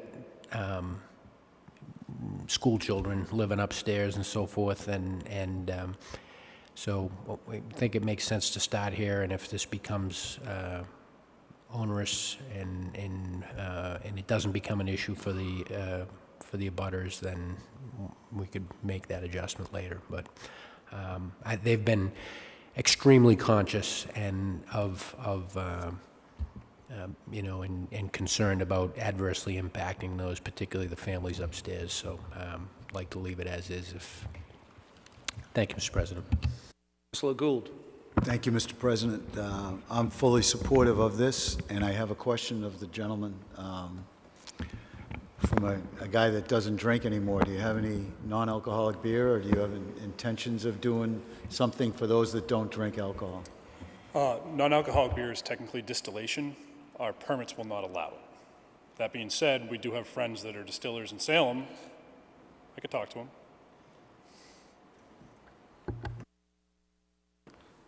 Councilor Sasslaw. I just had a couple of quick questions. I was looking at your plans. I know I think on your narrative you said nothing about food, but I thought I saw something about prep kitchens or something. Is that something that maybe down the line you're thinking about doing? So one thing, go ahead and the state name again. Okay. So we put in a food prep area after our conversation with the Board of Health. One thing that most breweries do, if they are not a pub and restaurant, as well as the brewery, is they have food trucks and pop-up restaurants come in. And every time a pop-up has to do that, they're coming to a facility that had no certification and inspection for food service. So the Board of Health have to show up, they have to inspect, and this happens most times on a Friday evening, a Saturday afternoon, a Saturday evening. By putting in a designated prep area. It's not a kitchen, it's just an area that has per code cleanable walls and surfaces and 3-bay sink. This allows some of these completely licensed organizations to be able to come in to a already inspected, which helps the health inspectors reduce on some of their workload, but also we're being annually inspected instead of having to do major overtime hours for the inspectors. Thank you. And last but not least, and probably most importantly, what is your expected time of opening? So part of that revolves around the licensing and permitting that's at the federal, state, and local, as well as the build-out. As soon as possible. But we're hoping for near the end of this summer. Thank you. Good luck. Thank you, sir. Any other councilors? No? I just have a couple things. On the outside patio, are you going to have an area to, you got spillage from the beer, and so a way to wash down the outside areas and for drainage? So the patio is graded, or it's been sloped, so that rainwater can wash off to either the street or to the back where there's storm drains. It's a good question. I've never really thought about it, but the one downside of the brewing process is we use so much water, there's going to be hoses everywhere. We will have a garden hose from the inside that can be run outside to rinse off spillage, no problem. So. Yeah. And again, I am really excited about this. One of the first things I said to the mayor when I got elected is we need a brewery downtown. We need them. It really brings in the excitement. It certainly supports the restaurants. I visited my daughter, and I talk about her all the time in Richmond, and just across the way from her within blocks is 8 breweries. 8. And there's apartments above them, beside them. And since then, there's probably another 6 top restaurants that opened up right beside them because that is the draw. And the area she lives, the housing and apartments have gone up. People want to live there. And as you said, it's not the guys going out having 12 pops and, raising hell. It does support the other businesses. And one of the things Mr. Gravel had said about the Black Box Theater, when people left there and went out to dinner, they didn't get in their cars. They just walked. They walked to the other restaurants. So I think that's a great thing. I'm very excited. I know, like you said, you've been working on it for quite some time. Full confident Mr. McGinn will have probably, you got 12 or 13 conditions? But I'm sure it's going to all be within the realm of doing great business. And again, congratulations, and I'll be supporting this. Thank you very much, Thank sir. you. And looking for a motion to close the public hearing? Thank you, Mr. President. Move to close the public hearing.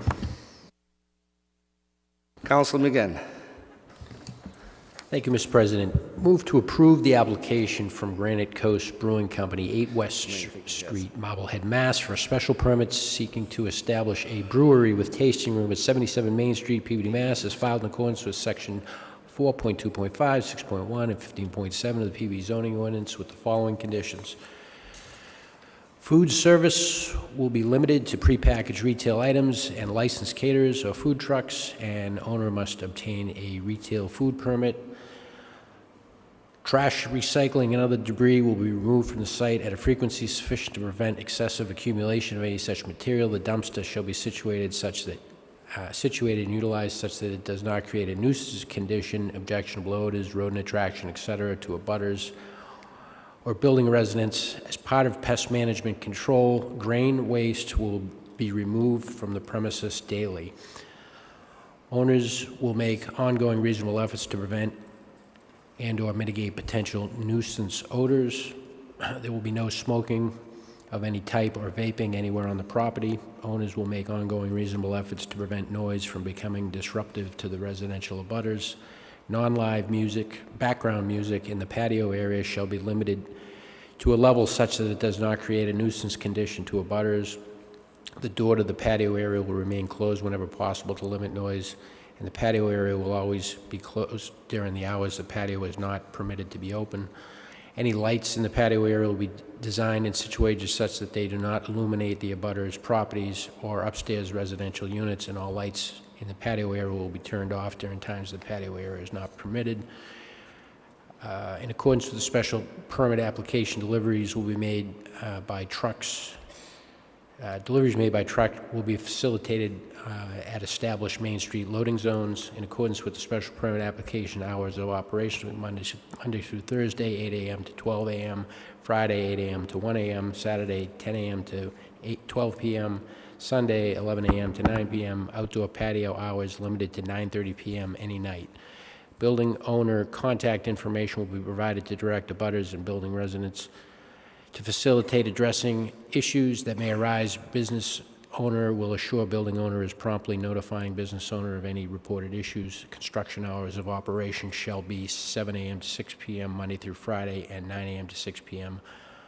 Saturday with no Sunday hours. So moved. You've heard the motion. Roll call.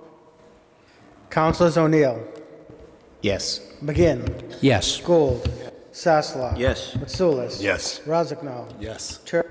Yes. Yes. Charist. Yes. Motion carries 9-0, 2 absent. Thank you.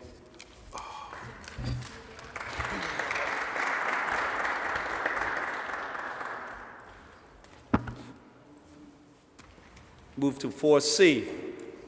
Will the clerk please read the notice? Okay, I was going to say, get Melville back.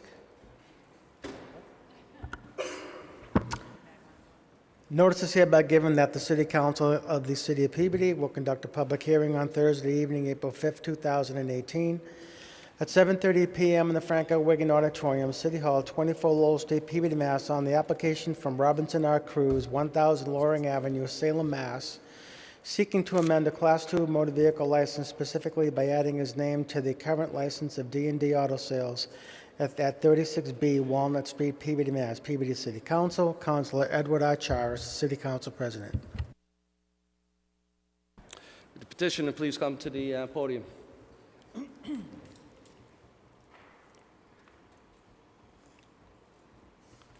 Please state your name and address and what you would like to do.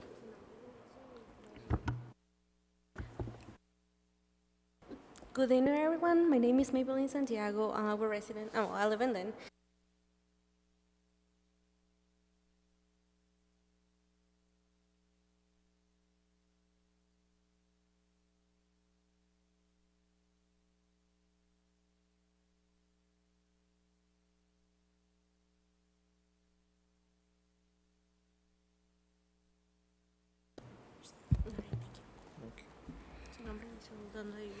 Okay. Mi nombre es Robinson Cruz y mi dirección es 1000 Loring Avenue, apartamento A41 en Salem, Massachusetts, 01970 el código postal.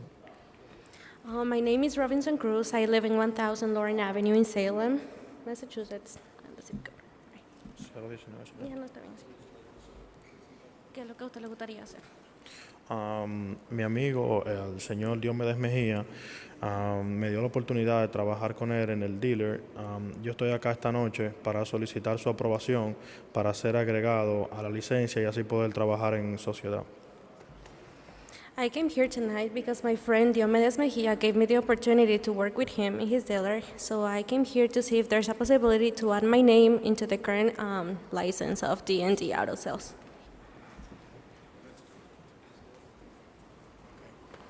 Councilman Mitsoulas. Yeah, thank you, Mr. Chairman. I spoke to the applicant earlier. I mean, there's a little language barrier, so they're here to simply put Mr. Robinson's name on the license that they have now that they got a couple months ago. Mr. Robinson is going in partners with the license holder, so. Basically, that's pretty simple, Mr. Chairman. They already have a license. They're just looking to amend to add his name to the license. Does any other councilors, any questions? Well, I'd just like to ask if there's anyone in the audience, In Oh, favor? yeah, yeah. Anyone in the audience in favor? Anyone in the audience opposed? Hearing none. Council Mitsoulas? Motion to close the public hearing, Mr. Chairman. You heard the motion. All in favor? Any opposed? It's a vote. Council Mitsoulas? Thank you, Mr. Chairman. At this time, I'd like to make a motion to approve the application for Robinson R. Cruz, 1000 Lauren Ave, Salem, Mass., seeking to amend a Class II motor vehicle license, specifically by adding his name to the current license of D&D Auto Sales at 36B Walnut Street, Peabody, Mass. So moved, Mr. Chairman. You heard the motion. Roll call. Councilors O'Neill, Yes. McGinn, Yes. Gould, Yes. Sasla, Yes. Mitsoulas, Yes. Yes. Turco, Yes. Melville, Yes. Gravel, Yes. Charist. Yes. Motion carries 10-0, 1 absent. Thank you.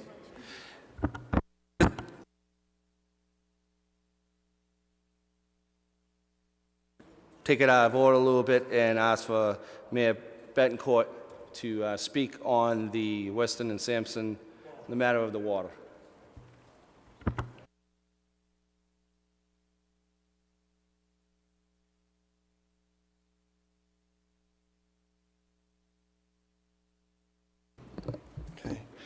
Good evening, Council. Again, my name is Ted Betancourt, Mayor of the city, and I appreciate the opportunity to come to speak to you about the water odor that we experienced in West Peabody, or are experiencing in West Peabody. It's certainly been a great source of discussion over the last several weeks. I know many of you have received a number of calls. I know Councilor O'Neill and Councilor Sasslaw in particular have received a large number of phone calls, as have I.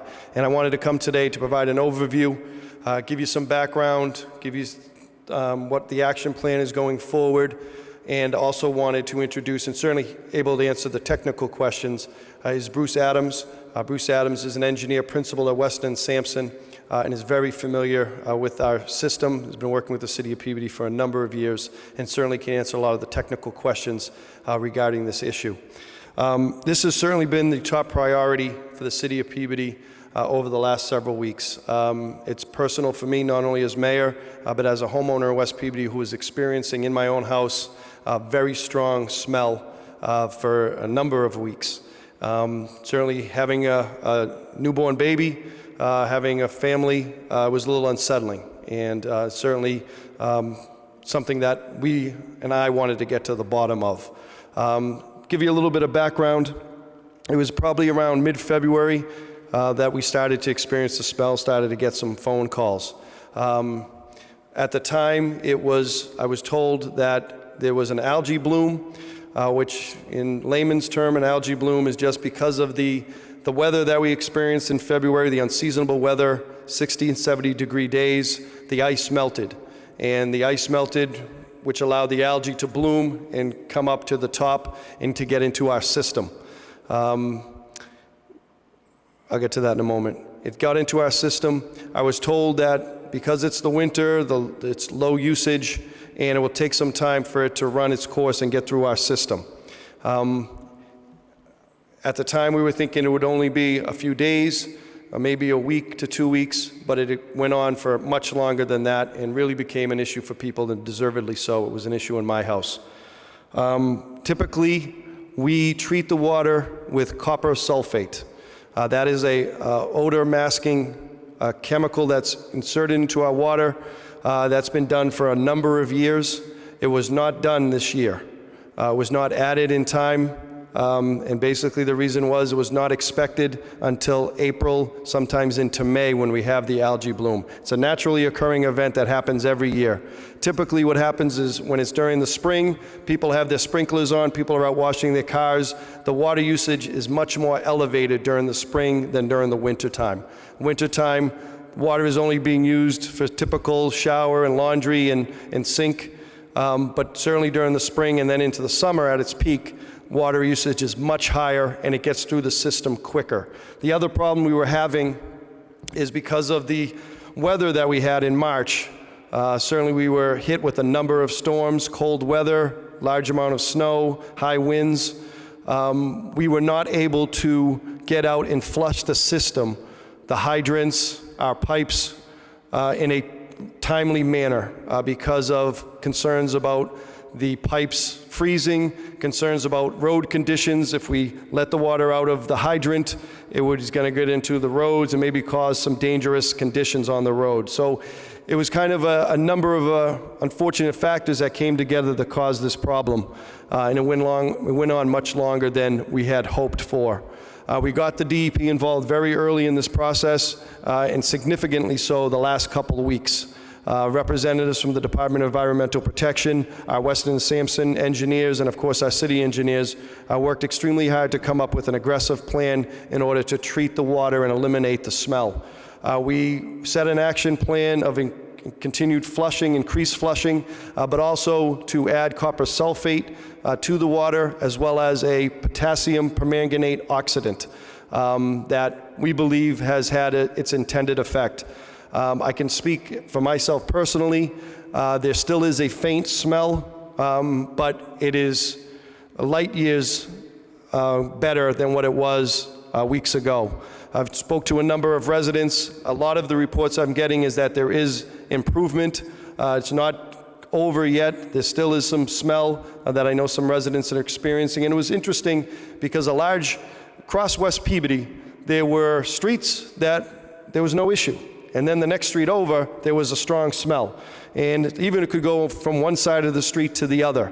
But I know a number of residents were affected, and it was very unsettling. What was important to me, certainly, as all of you would be, as family people, people that care for the city, we needed to get to the bottom of it. So we did a number of testing. In addition to the testing we typically do, we went even further and asked for some additional testing. The DEP partnered with us on that. There's a number of testing done, and I'm going to turn it over shortly to Mr. Adams to give us more of a technical analysis, technical report. But we do continual testing on a daily basis, 3 different types of tests. One is for turbidity, one is for pH, acidity, which kind of tests for lead and copper, and then the other one is for chlorine. Those tests are done continually, and if there's a problem with one of those 3 areas, the plant automatically shuts down. Mr. Adams will go through that in more detail. We also do weekly testing for a coliform bacteria, which is E. coli. That's done on a weekly basis. All reports are submitted to the DEP monthly for review. And then in addition to that, we did some additional testing for bacteria, for cyanotoxins that can lead to health issues. We asked for that additional testing because I needed to know, the city needed to know where things stood. We received that report back on Thursday and immediately posted it on the city website and tried to get that out far and wide. All results came back very positive. There was negative for any of the concerning cyanotoxins and bacteria that we wanted to test for. I know the Councilor O'Neill and Councilor Rossignol made motions for test results. I want to provide those now. The motion was for the last 3 test results. These are the weekly reports. I wanted to provide actually further back than that, and I wanted to go before the algae bloom occurred in that mid-February time period. So I have test results that go back to early February, and I wanted to provide those now just to make sure. And certainly, Mr. Adams will be able to explain these much better than I can. But, Mr. President, I wanted to provide these results. Motion to receive. Thank you.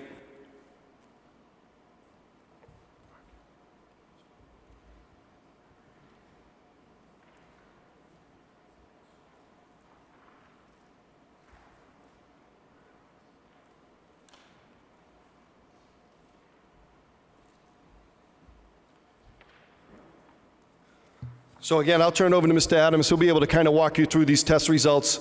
But there is pretty much 2 sheets on that list the results for each week, beginning on March 27th and working their way back to early February. We want to make sure that we're completely transparent, open, provide all the information to make sure people are comfortable and know that their water meets all standards required by the DEP. Certainly I needed to know that, again, as mayor, but more importantly as a father and a family man. The Board of Health is going to be holding a hearing as well. It's a public hearing later this month, April 24th, here at City Hall. And we'll have Mr. Adams as well as Dave Terenzoni and some of our team there as well to provide information and answer any questions. But a lot of the information is going to be based on these tests. The tests are continuing. The action plan is in full swing with the potassium permanganate and the copper sulfate being added as required by the DEP. And I feel like improvement is being made, but I do not want to say that it is over. There still is some smell, although I definitely can say in terms of my house, it is a big difference as to where things are now as opposed to where they were just a week ago even, which makes me feel good that we're moving in a good direction. I want to turn it over now to Mr. Adams. I'm certainly here to answer any questions and provide any further information that I can. Mr. Adams? Please state your name and address for the record, please. Bruce Adams, principal at Weston and Sampson Engineers. Our headquarters are located in Centennial Park here in Peabody. Mayor Betancourt, I think, covered just about everything pretty well. A few things, the copper saltwater, in response to the incident with the algae, two things were done. One is to essentially try to control the bacteria, or the algae rather. They're located in the reservoir in Winona Pond, and that is done through the application of copper sulfate. And that was approved by the state and was started last week. And then, in order to control the odor, that was the permanganate that's added to the water, and that's added into the treatment process at the treatment plant. The source of the odor is these algae, and what happens is the algae, they're located in the reservoir, so they're drawn into the intake, and then they're drawn through the filtration plant. There are quite a few algae in the source water. When they go through the plant, we also tested for algae in the water post-treatment, and there were none. So all that's getting through the treatment process are chemicals that create these odors, and I equate them much to like a skunk odor. You know, the skunk can be a quarter mile away, but you can smell the odor. Same thing with these bacteria, or the algae rather. They create an odor, that odor gets carried into the water through the plant. It's not harmful in any way, but it does smell bad. And that, once it gets through the plant and into the water system, it ends up in the water storage tank, and that's what we're dealing with now. The permanganate is oxidizing that odor, it's neutralizing it, but there's still some of that water still in the system in the storage tanks that'll just have to work its way through. And we're also working with the water department to make sure we're getting the dosage of that, the permanganate, just right. We want to basically neutralize the odor-causing compounds, but we don't want to add too much permanganate because that can turn the water like pink color. So we don't want residents to have pink water. So it's a balance and a trade-off there. So I think, other than that, one of the main concerns is the water safe to drink? And through the whole process, we've been working with the water department. They've been taking their samples. We've seen no change in water quality and the disinfectant capability. No coliform bacteria or anything like that have showed up. So that has not been, there's been no change in that whatsoever through the whole incident. The only thing is really the odor. So, yeah, there's a lot of testing that goes on. The state has a very extensive testing program. As Mayor Betancourt mentioned, the city needs to keep the pH of the water, the acidity, up at a certain level, and that's to control the corrosiveness of the water, which is a lead and copper issue. And that's always been up at a level that means that there's very little lead and copper in the water, well within standards. Also, they're monitoring on a weekly basis in the system, and also on a continuing basis from the plant, the chlorine or disinfectant residual, and that has been right up where it's supposed to be the whole time. So all the monitoring that the state requires, both on a continuous basis, a daily basis, weekly basis, and a monthly basis, has been ongoing, and there have been no issues whatsoever with that over the past year or more. So on the report, you'll see there's a number of test sites on each report, and you'll also see the chlorine residual number and a column for E. coli, and a column for total coliform.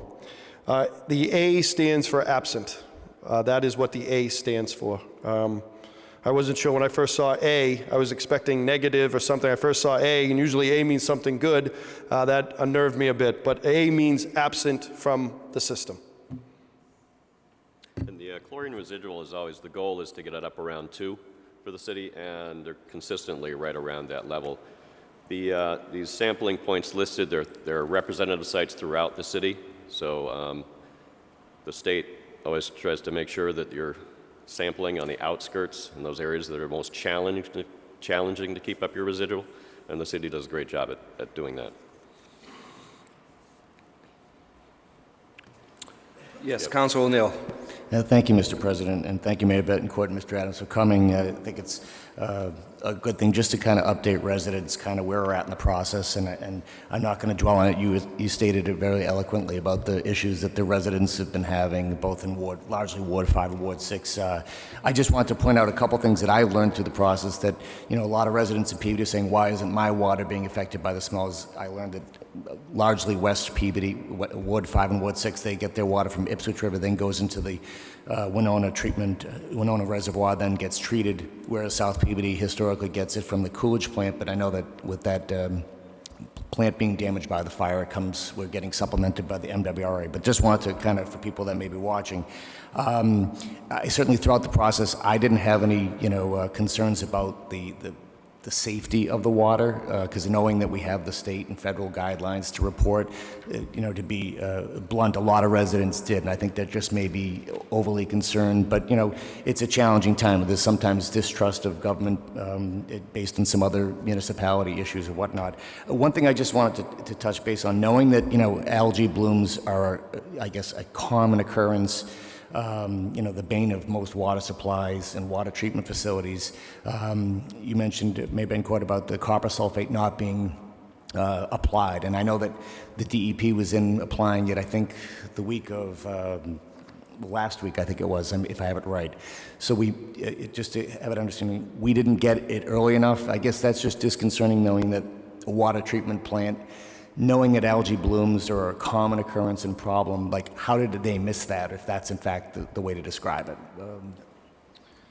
Thank you, Councilor. Very good question, and that's at the heart of the issue. So it was an issue where the water treatment operators did not put the copper sulfate in early enough. They were expecting more time before the algae bloom would occur based on past years, but it wasn't done, and that can never happen again. We have contracted or are about to contract with Solitude. They're an environmental company that is very familiar in the city. They've been involved in a number of projects. They are the actual company now that is treating for the potassium permanganate and for the is it copper sulfate as well, or is it? They're doing the copper sulfate. I'm sorry, they're doing the copper sulfate. They're right now submitting it or inserting it into the Winona pond. What we're looking to do, though, in the future, and as I think probably with the next couple weeks, and I'll be able to report to the council, I'm looking to enter into a contract with Solitude for them to provide this treatment at a number of our ponds. And I'm going to read them now. We're looking at Browns Pond, Upper Spring, Lower Spring, Suntog Lake, Winona Pond, and Fountain Pond, which is a small pond right next to the Winona treatment plant. We're also looking at, of course, Crystal Lake, Elginwood Pond, Sid's Pond, Devil's Dishful, and Bartholomew Pond. We're looking at more of a citywide comprehensive treatment plan so that this type of incident does not happen again, and that's done on a continuous basis. So I think probably in a couple weeks I'll be able to report to the council for the next meeting where we stand with Solitude. We are continually in communication with the DEP. In fact, I was on a phone conference with them this afternoon regarding the water and other topics.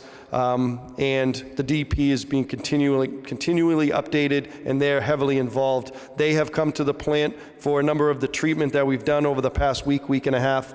They've been present and taken part in those, in the treatment, and they will continue to do so. So I think we have to guard against this happening again. Water is precious, and it was a very unsettling time, and we have to make sure we're on top of this going forward. And lastly, I just echo the exact comment you just said. Like, we had this situation, we may not have been on top of it out of that treatment plant, and I echo the concern. You know, it could have been something worse that we didn't get in advance, and thankfully there was no real health to the residents, you know, drinking of the water. But like I said, how do we make sure going forward this type of problem or something worse doesn't happen? So I'm all on board. No further questions. Thank you. Councilor Sasslaw. Thank you. Just had a couple of brief questions. Are we still in the process of flushing the hydrants? Are we still doing that? Yes, that is in full operation. That will continue for pretty much the springtime. We just did, I know there was some West Peabody neighborhoods, Huntington Woods, that we flushed this week, and that is in full operation. And that will continue even beyond, you know, when the smell completely dissipates, hopefully very soon. That will continue. One of the things that had come up, and I had been asked, and I had done a little bit of research, and maybe you can confirm it, as we had the situation with the Coolidge Water Treatment Plant, we're in MWRA water. And regarding to the West Peabody situation, is it correct in my understanding that our infrastructure, you know, people said, why don't we just switch like they did in the South Peabody? Is it correct in what I had heard and the research I'd done that our infrastructure would not allow us to do that? Or could you talk to that point? Yes, and that is another major issue that I'll be bringing forward to the council very soon. In fact, there's a communication in front of you tonight. Right now, the Winona treatment plant operates independently. We do not have the capability to access MWRA water for West Peabody. For the Coolidge water treatment plant that covers South Peabody, Central Peabody, pretty much all the way over to Peabody High School, Route 1, is handled through the Coolidge water treatment plant. Thankfully, when we had the fire, thankfully we were able to access MWRA water, which is certainly a higher cost, and we'll be dealing with that very shortly. Once we get those numbers in from the MWRA. The Coolidge water treatment plant we expect to be operational within a very few weeks. Things are taking place there. There's a lot of testing going on before we go online. But we're looking at mid to end of May to have the Coolidge water treatment plant in place and operational. But Winona, we have to discuss the future of the Winona water treatment plant. There is some age on that plant, and we have to make a decision whether we want to invest in the Winona water treatment plant or potentially look to link with MWRA. And that's a decision that we're going to have to make as a community and look at it from a financial benefit and look at it from an infrastructure, what we're capable of in terms of an infrastructural point of view. One thing that I presented to you today that I've requested to be put into a finance committee is a request to begin an infrastructure project on Route 1. It's $2.7 million. We were able to receive a loan from the MWRA, a no-interest loan for $2.7 million to do this work. And basically, it's from running on Route 1 from almost the Linfield line, the Dearborn Street, all the way down Route 1 north to about the spot where it intersects Route 1 and Route 95. Right now, the pipes run 10-inch pipes to 6-inch to 10-inch. What we're looking to do is increase the capability to have all the piping be 12-inch piping all along Route 1.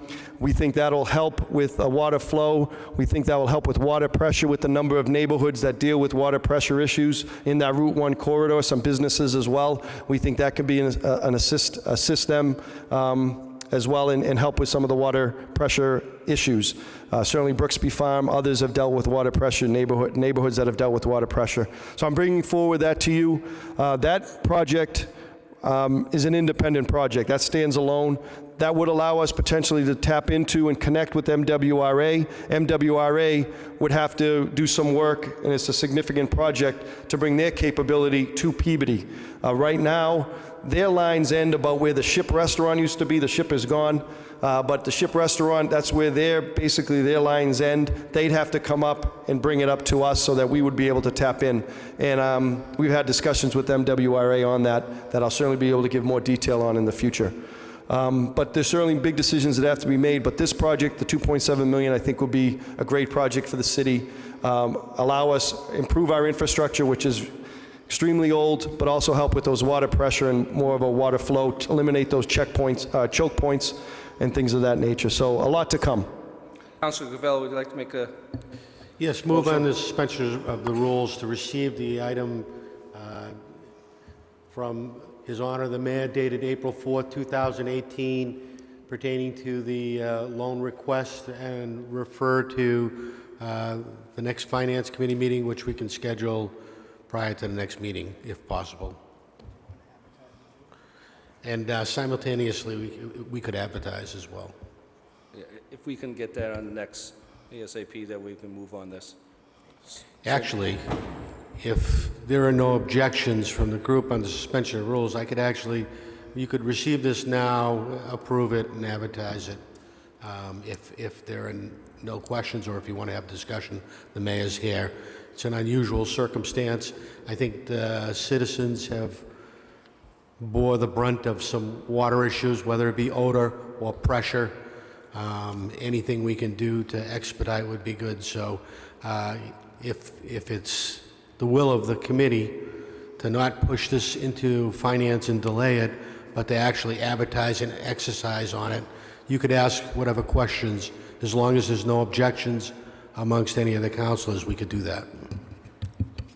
Will of the committee, actually, Council Sasslaw still has the floor, but if you would allow me to entertain this so we could expedite this.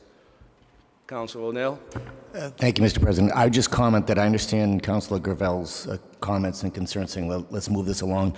We just got this tonight. I want to make sure that where we're looking at $2.7 million, even if it's no interest, that we have a finance committee, discussion. That's fine. Then if there's, the rule says if there's one objection, which is, I've just heard it, then it'll be referred to finance. But we can simultaneously advertise, which will cut the time frame down considerably. Thank you. On the motion, could you roll call that, please? Yeah, roll call on the motion, please. Councilors O'Neill. Yes. McGinn. Yes. Gould. Yes. Sasla. Yes. Mitsoulas. Yes. Rozignol. Yes. Turco. Yes. Melville. Yes. Gravel. Yes. Charist. Yes. Motion carries 10-0, 1 absent. And Councilor Gravel, you'd like to have a meeting on that next? April 26th. Please, thank you. Yes. Back to Councilor Sasslaw. Thank you. You're very patient. Thank you. And I just had a few more points I wanted to ask and bring up. So we talked a lot about the odor of the water, but also there's been some concern with the taste and the brownish. Is what we're doing now, is that going to also treat the taste and the brownish odor that's the residents are seeing? Yeah, usually the odor is the stronger of the two, but there is some taste. The more the odor is reduced, the more the taste is reduced too. So, yes. Discoloration also? The discoloration frequently comes from the flushing of the water mains because that loosens some of the particulate matter that's stuck in the inside of the water mains. So typically after flushing, you'll see some discoloration of the water, and that will also work itself out, but it does take some time. And Mr. Mayor, just two quick questions. The Board of Health meeting you stated on the 24th of April, do you happen to know what time that is? That'll be 3 o'clock here at City Hall. Okay. And one last question. You brought it up. You were talking about bringing Solitude to treat. You named a number of water sources.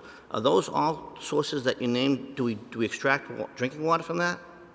No, not all of those are sources for drinking water. But I just feel that we put forth a lot of money and effort into maintaining the ponds. I think if we should do a comprehensive program. For a number of years, Brown's Pond was treated by Solitude. I want to say about 15 years ago it ended. There's no further treatment. But I think those neighborhoods, those residents deserve that attention as well. So I was just thinking not only the water that is our source for water, but also the other ponds that are central to certain neighborhoods. Thank you. No further questions. Well, Councilor Rozignol. Thank you, Mr. President. Thank you for coming before us and explaining the situation. Most of my questions were asked. The only other question I have to add is, I know we started adding the copper sulfate last week. How long will that be continuing, and is there an end date in sight for the copper sulfate to be added? The copper sulfate is added, usually takes a day. It's spread around the reservoir. What follows that is some analysis and testing to see how the algae populations are and whether they're blooming or not. We're also looking at the different species of algae because you want to make sure that there's the right mix, so to speak. So while we don't want to kill off all the algae, we want to control their numbers. So it will continue.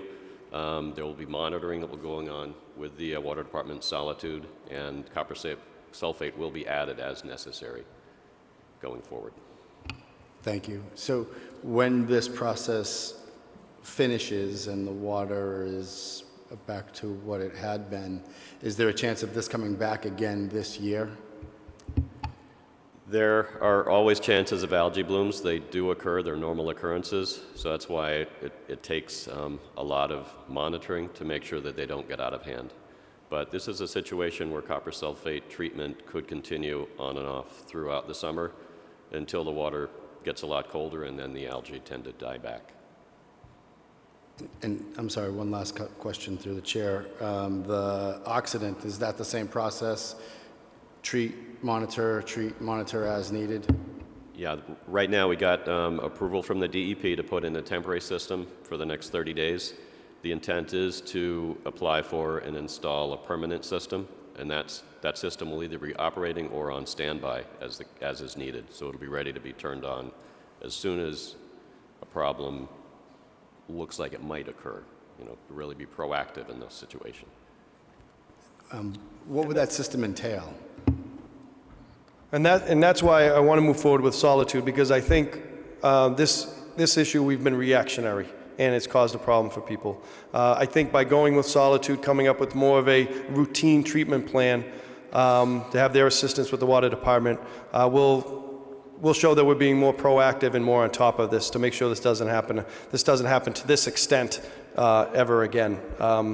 You know, I think this is an important investment to make. It's certainly going to be some cost associated with that I'll be bringing forward to you to enter into this contract with Solitude for the treatment, but I think it's well worth it. And again, you know, we've learned a lot that we'll be able to utilize going forward, but we need to put measures in place. And I think the Solitude contract, as well as the work that we're doing with Weston and Sampson, the DEP, will set us up very well going forward.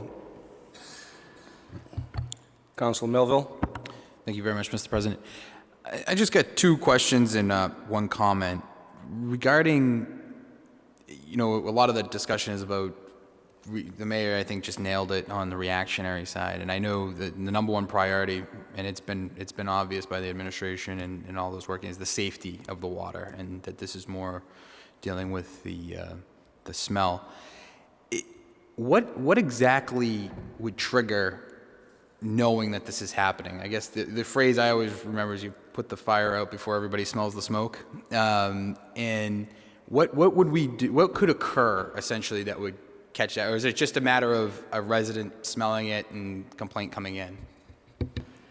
I think the proactive steps are to first add copper sulfate early in the season.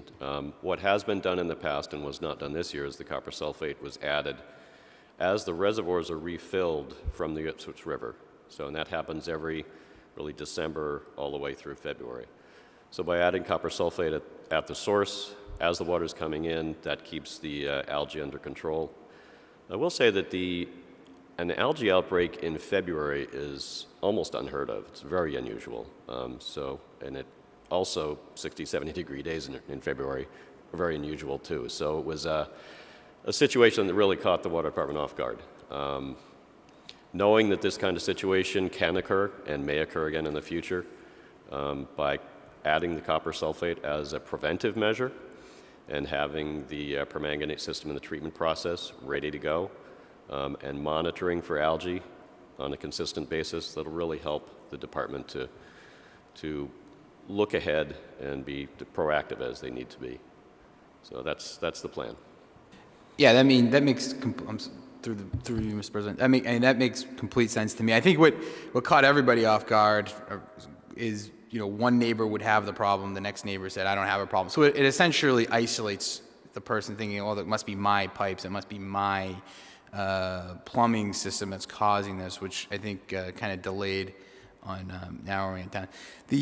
So that answers basically two of my questions, and I appreciate the mayor's move forward to make sure this doesn't happen again. It all makes complete sense to me, and I think it's appropriate as well, and especially casting such a wide net to isolate so it doesn't. There's just one comment. The Department of Health's hearing. Is there any way we could move that to a time where 3 o'clock, I think, is going to be tough for residents if they're working to be able to make it. This is a concern for some folks, I think, that want to hear kind of directly on what the issue is. Is there any possibility of moving that up to? I don't know what the logistics on that are. Absolutely. I'll speak to Sharon Cameron, the health director, and Bernie Horowitz, who's the chair of the Board of Health, to see if there can be some accommodation in terms of the schedule. Excellent. Thank you very much. Councilor Turco. Thank you, Mr. President. Mr. Mayor, I just had one quick question through you, Mr. President. If I remember correctly, we're only supposed to draw a certain amount of water off the Ipswich River, and we had some issues with this in the past. With us drawing down the reservoir and opening the hydrants as much as we have, are we at risk of any issue with DEP as far as overdrawing from the Ipswich River? From everything the department has said, the answer to that is no, that the department started pumping fairly early. We're able to fill the reservoirs. The river level is still at a height that they can continue pumping. So they basically maxed things out. So this year, no problem whatsoever. Thank you. Any other questions? Councilor Gould. Thank you. On a water-related question, Mr. Mayor, are we in a water ban coming up this spring, or do you have a feel for it? The last couple of years, we have had the water ban. Last year, it was a mandatory ban. The year before, it was an optional ban. It's too early to say right now, but we'll probably be making that decision, I would think, as we get into the end of this month into May. We'll have to see what type of rainfall we have. But certainly something I'd like to avoid, but there's years where we need to do it. Some cities and towns, even abutters, Linfield, Middleton, they immediately put it in a ban in place. In the city, we've traditionally kind of tried to see how things are going to go and then make a decision. So I would think in the next few weeks we'll know where we stand. Thank you, Mayor. Thank you, sir, for coming in. I imagine next week we'll all be drinking tap water and to make sure, to support your efforts. Thank you. If I could, and thank you very much. And I'll get some additional information to you, and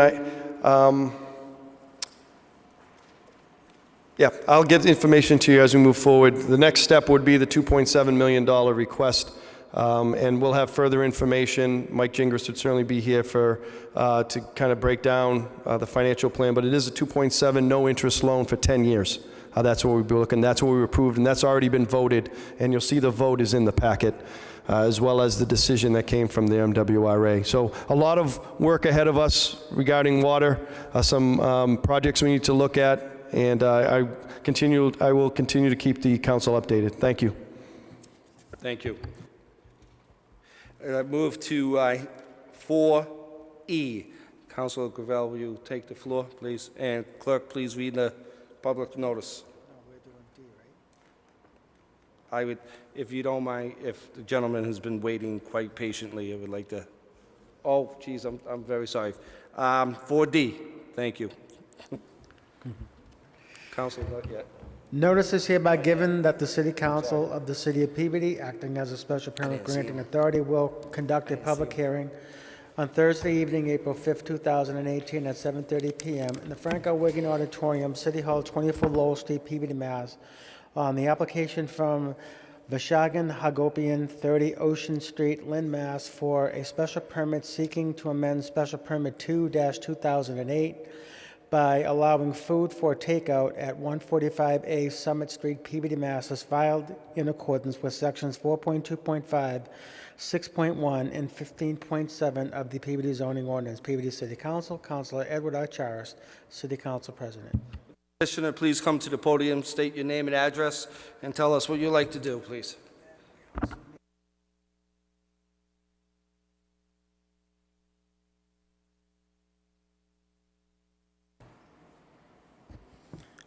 Good evening, everyone.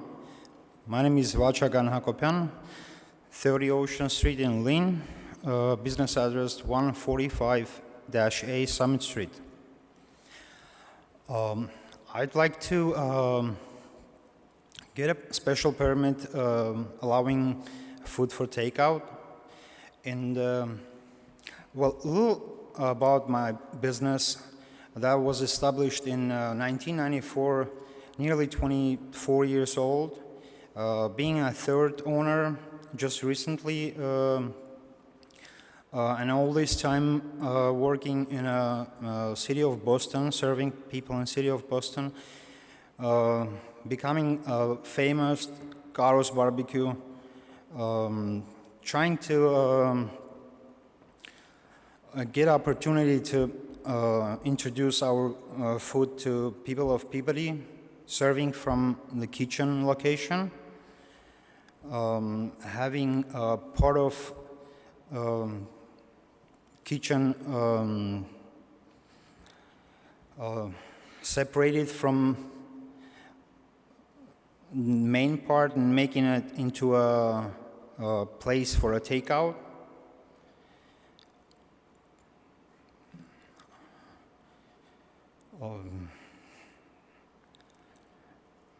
Well, that's, thank you. Anyone in the audience would like to speak in favor? Anyone in the audience speak in favor? Anyone in the audience speak to oppose?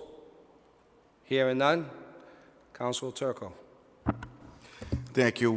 So for those of you that don't know, because I had trouble locating it, this is Summit Street. Just as you turn onto Summit off of Linfield Street, you have the Summit Street Plaza on your left where Plum Tomatoes and Nick's Pizzas. The one issue I had with it, and it's, I know, first of all, let me apologize for the long delay. I know you didn't really want to hear about West Peabody Water for an hour. Secondly, I apologize because I'm going to really destroy your name, and I'm going to try not to, but Vachagan, I believe. We met Monday night. He showed me the operation. The one issue I had is it says simply cruising, and I think many of us have wondered what that was, anybody that's driven down Summit Street. But that is the location that's been there for over 10 years that I had no idea was there. Like Vachagan said, it's the third owner. I think it's he's only adding takeout to the issue, so I will transfer the special permit previously issued with the changes that he requests. The only thing, Vachagan, that we did discuss is that you might want to stay open until 11 p.m., and I did check with other business owners, and they're all open until 10, so I'd like to keep it, I think you have, is it 4 a.m.? Let me just double check that.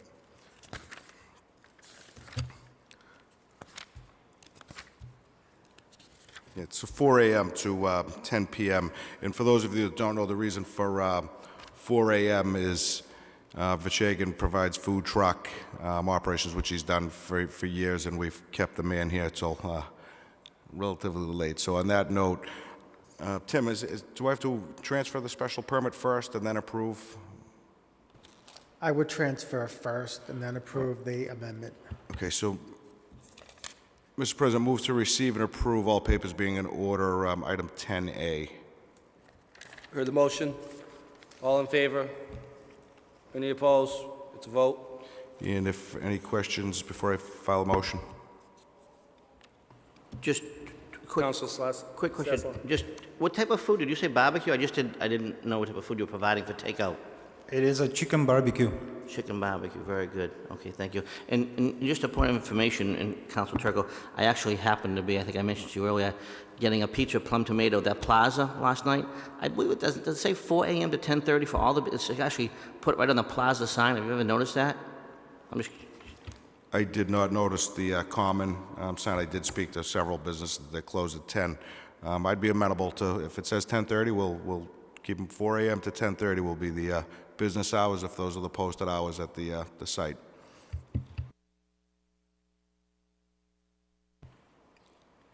Vachagan, it's 6 a.m. to 10:30 is your requested hours, or I thought we just... Hours of operation for the takeout from 10 a.m. to 10 p.m., that's what I would like.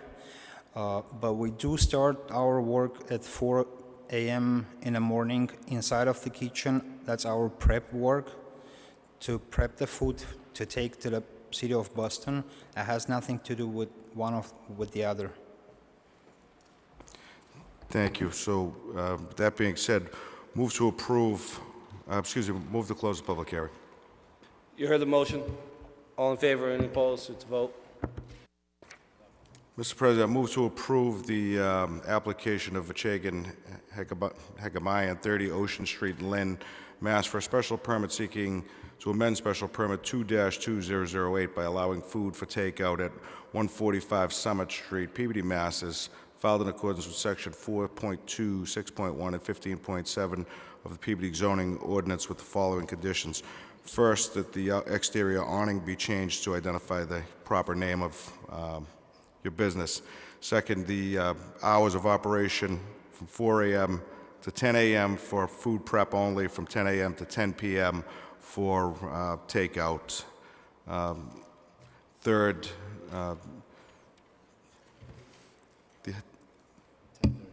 Just for a point of information, you said 10:30 at one point. 10:30. Third,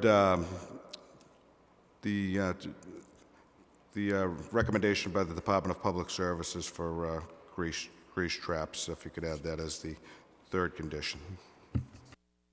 Thank you. You heard the motion. Roll call. Councilors O'Neill, Yes. McGinn, Yes.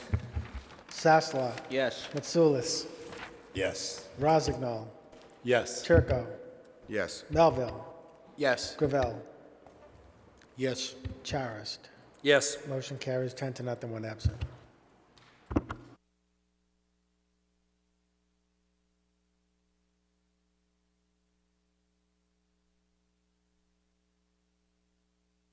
Okay. Last but not least. 4E, will the clerk read the public notice? Councilor Gravel, will you take the floor? Notice is hereby given that the City Council of the City of Peabody, acting as a special permit granting authority, will conduct a public hearing on Thursday evening, April 5th, 2018, at 7:30 p.m. in the Franco Wigan Auditorium, City Hall, 24 Lowell Street, Peabody, Mass., on the application from Bourbon Street Mini Storage LLC, 3 Bourbon Street, Peabody, Mass., for a special permit seeking to amend special permit 23-2013 by adding a second-floor roof access deck off the existing manager's quarters at said 3 Bourbon Street, Peabody, Mass., as filed in accordance with Sections 4.2.5, 6.1, and 15.7 of the Peabody zoning ordinance. Peabody City Council, Councilor Edward R. Charis, City Council President. If the petitioner could state his name and address for the record, and then exactly what you want to do. My name's Glenn Janis. I live at 3 Bourbon Street, and I want to build a deck. That is very succinct. I have to do this for the record, so. Does anybody here wish to speak in favor of the petitioner? Anybody here wish to speak in favor of the petitioner? In favor of the petitioner? Seeing none, anybody here wishing to speak in opposition? Anybody here wishing to speak in opposition? In opposition? Seeing none, Councilor Charas. Thank you, Chairman. I visited the site a couple of weeks ago, and to be completely honest, if he built the deck, no one would have even noticed. It's, you know, in the back. It's not obstructing anybody. No one would ever really realize it. The size of the deck, the way he wants it built is well within the code. It's probably took him longer to ask for this permit than it is going to take him to build the deck. So I've seen it, talked to them. They've been in business for a long time. They've been doing a great job, a great part of the community. I certainly support this motion, and I'd like to get him out of here as soon as we can. Thank you. Councilors, any questions? Seeing none, Councilor Charas. I'd like to close the public hearing. Motion to close the public hearing. All in favor? Any opposed? The vote? Counselor Schress.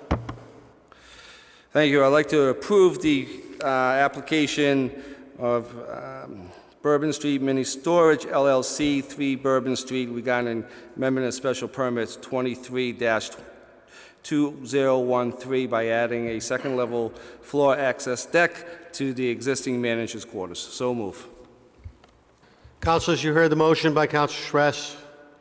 Any discussion? Seeing none, roll call. Councilors O'Neill. Yes. McGinn. Yeah. Gould. Yes. Sasla. Yes. Mitsoulas. Yes. Rozignol. Yes. Turco. Yes. Melville. Yes. Charist. Yes. Gravel. Yes. Motion carries 10-0, 1 absent.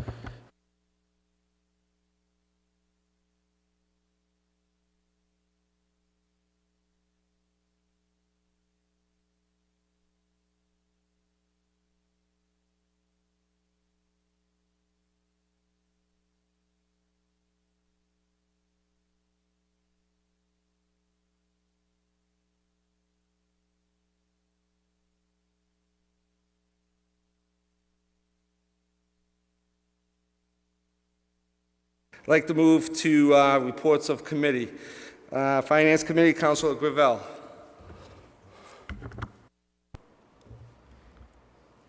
Hold on, I got to bring that one up. It's been a while.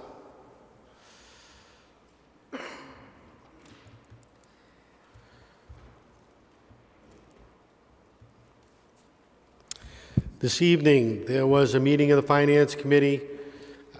Sitting in for the committee were myself as chair, Councilor Gould, Councilor McGinn, Councilor Turco, and Councilor O'Neill. Sitting in for Councilor Manning Martin. Also present were all other councilors. There were 4 items on the agenda this evening. The first was an exploration of the offering of a small commercial exemption to small businesses. A presentation was made. Councilors had an opportunity to find out what that would mean for the city and what it would mean for the other businesses impacted. The result was a vote was made, offered by Councilor McGinn, to make it a recommendation from the Finance Committee that the council not accept the exemption for small businesses. So moved. Move, you heard the motion. All in favor? Any opposed? It's a vote. Mr. President, I'd like to request a roll call on that. Absolutely. Roll call. Councilors O'Neill. Yes. McGinn. Yes. Gould. Yes. Sasla. Yes. Rozignol. Yes. Turco. Yes. Melville. Yes. Gravel. Yes. Charist. Yes. Motion carries 9-0, 2 absent. Second item on the agenda was a Chapter 90 local transportation aid funding request, which was referred to, it just was a point of information for us, which was referred, it stays within the Finance Committee, but it'll be referred when it was received. Third item on the agenda was competitive bids for bonds and notes. There was discussion about the fact that we've been competitively bidding our bonds and notes, and a question was asked about our bond rating. Our bond rating has moved from AA1 to AA2, which, upon further clarification from the Director of Finance, Mr. Gingrich, it was clarified that basically that was a categorization rating, that it would lead to a basic change of about 7 basis points, which represents a very small, 100 basis points to a percentage. So it represents a very small increase in our financing.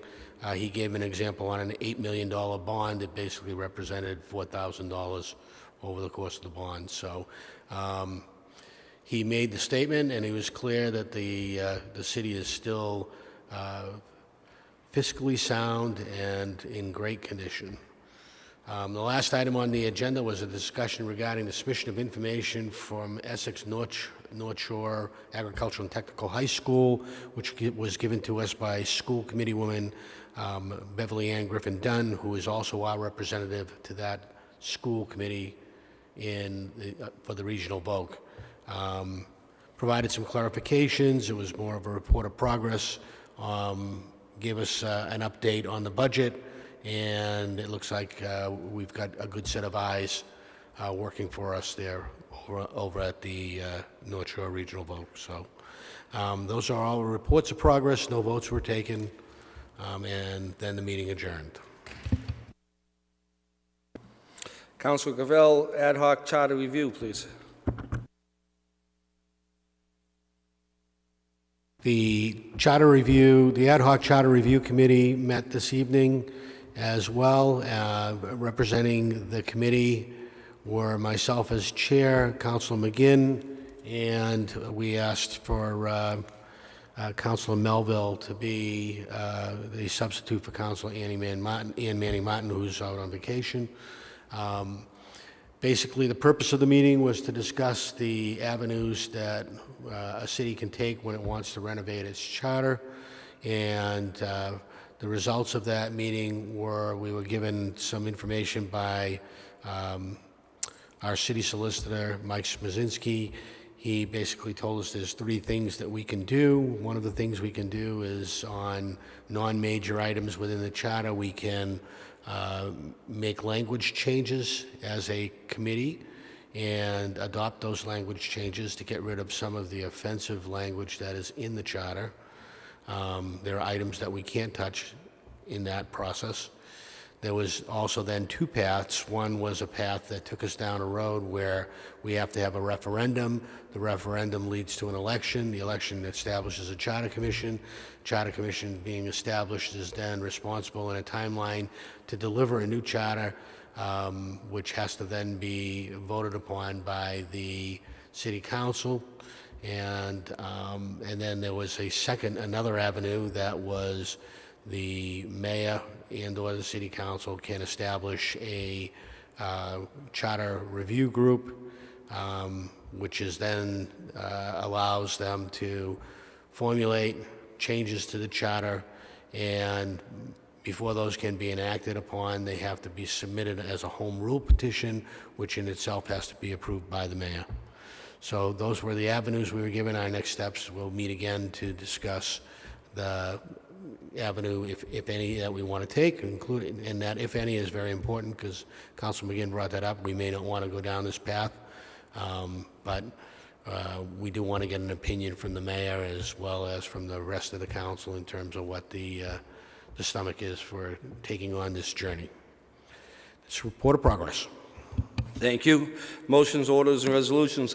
Councilor O'Neill. Thank you, Mr. President. Under suspension of the rules, move to accept late communication with the mayor regarding appropriation for Crystal Lake project and refer to the Finance Committee. So moved. You heard the motion. All in favor? Any opposed? There's a vote. And I just have one motion tonight. It's a co-motion with Councilor Rossignol. I would like to request the Department of Public Services to repair the grass area at 18 and 19 Stockton Ave. You heard the motion. All in favor? Any opposed? It's a vote. That's it. Councilor McGinn. Thank you, Mr. President. On suspension of the rules, move to receive item 9A and approve all papers being in order. So moved. You heard the motion.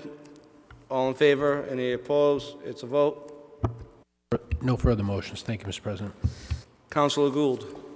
Thank you, Mr. President. I'd like to make a co-motion with Councilor Mitsoulas to have a couple of 15-minute parking signs only on the even side of Margin Street between 40 and 46 to help the businesses there keep their traffic flowing.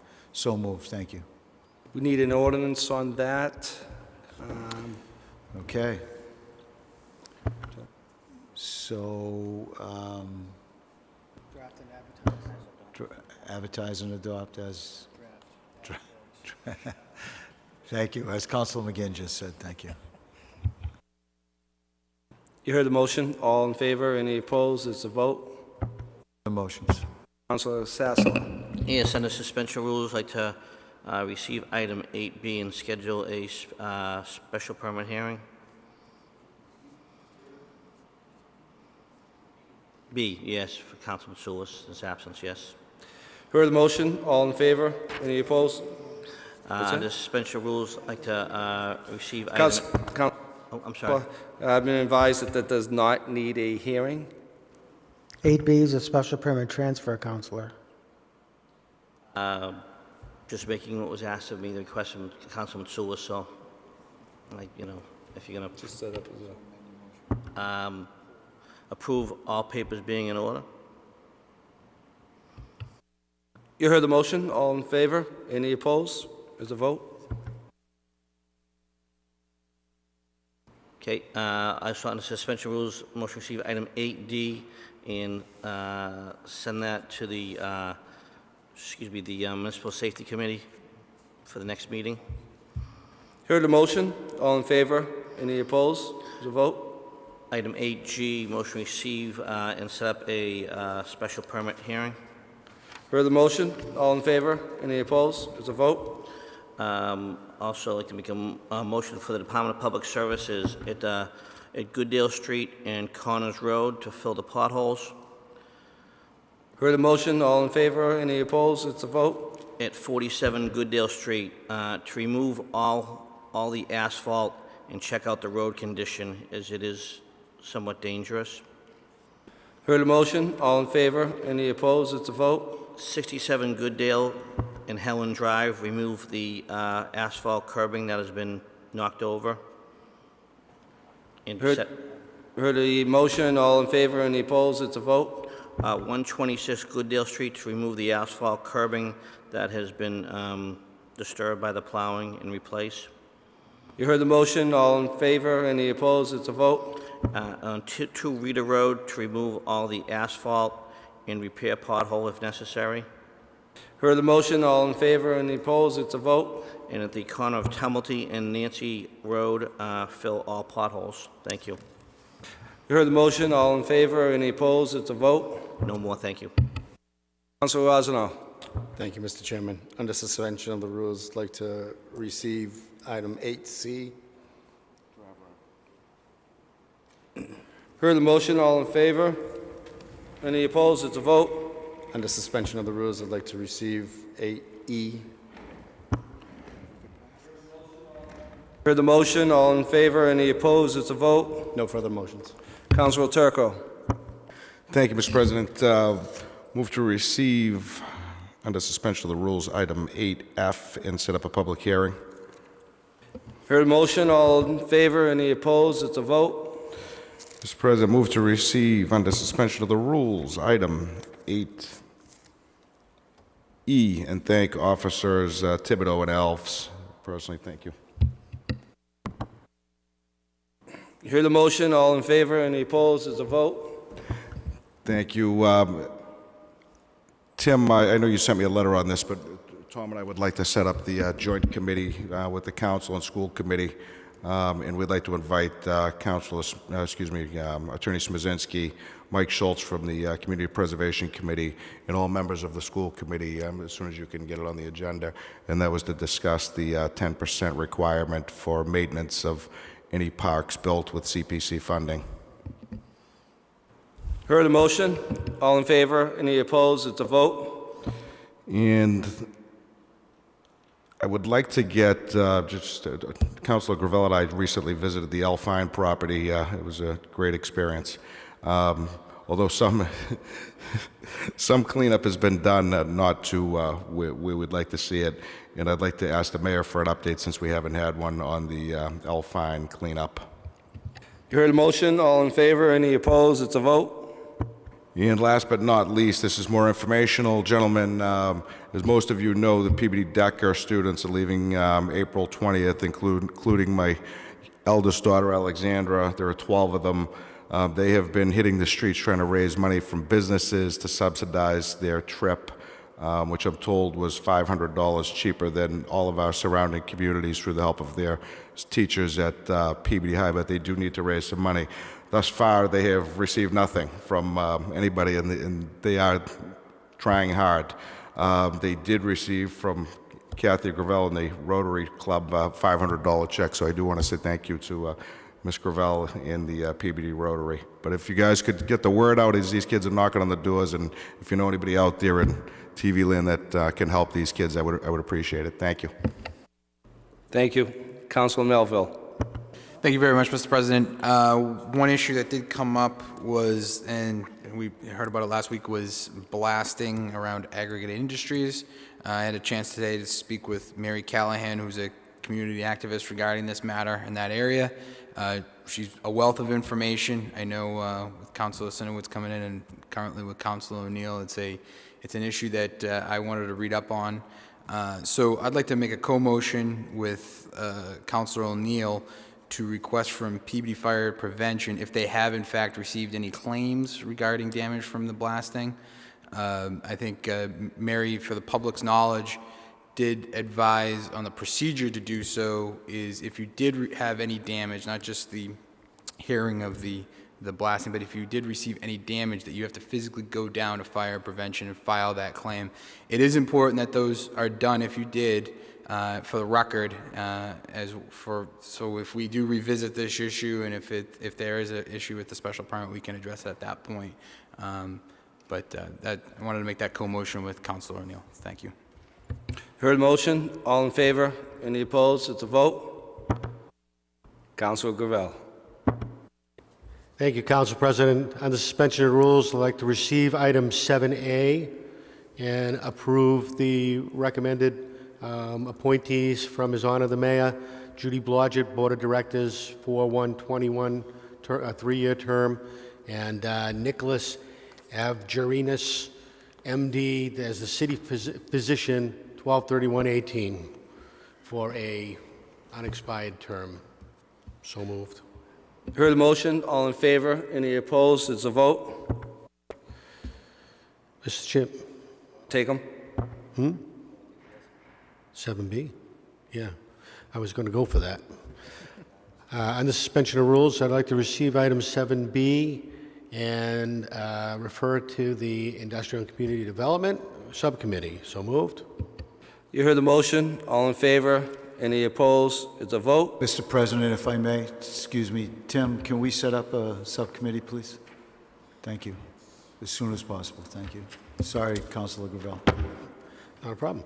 On the suspension of rules, I'd like to receive late communication dated April 4th from His Honor the Mayor regarding a fund transfer from unreserved fund to Crystal Lake project and bond premium reserve projects. So moved.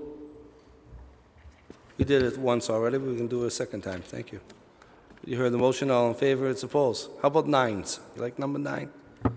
Well, I still have one of my own.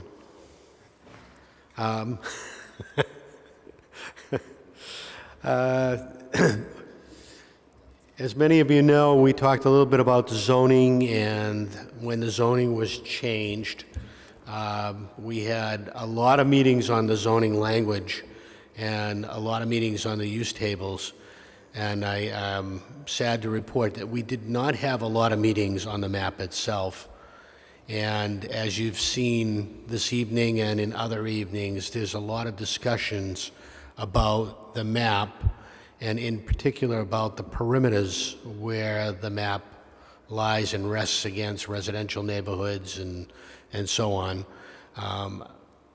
I would like to recommend that we request the Community Development Department to look at the maps and to provide us with their recommendations, not only the maps, but corresponding use tables to ensure that we have the maps the way we want them according to the vision of where we want to drive the city.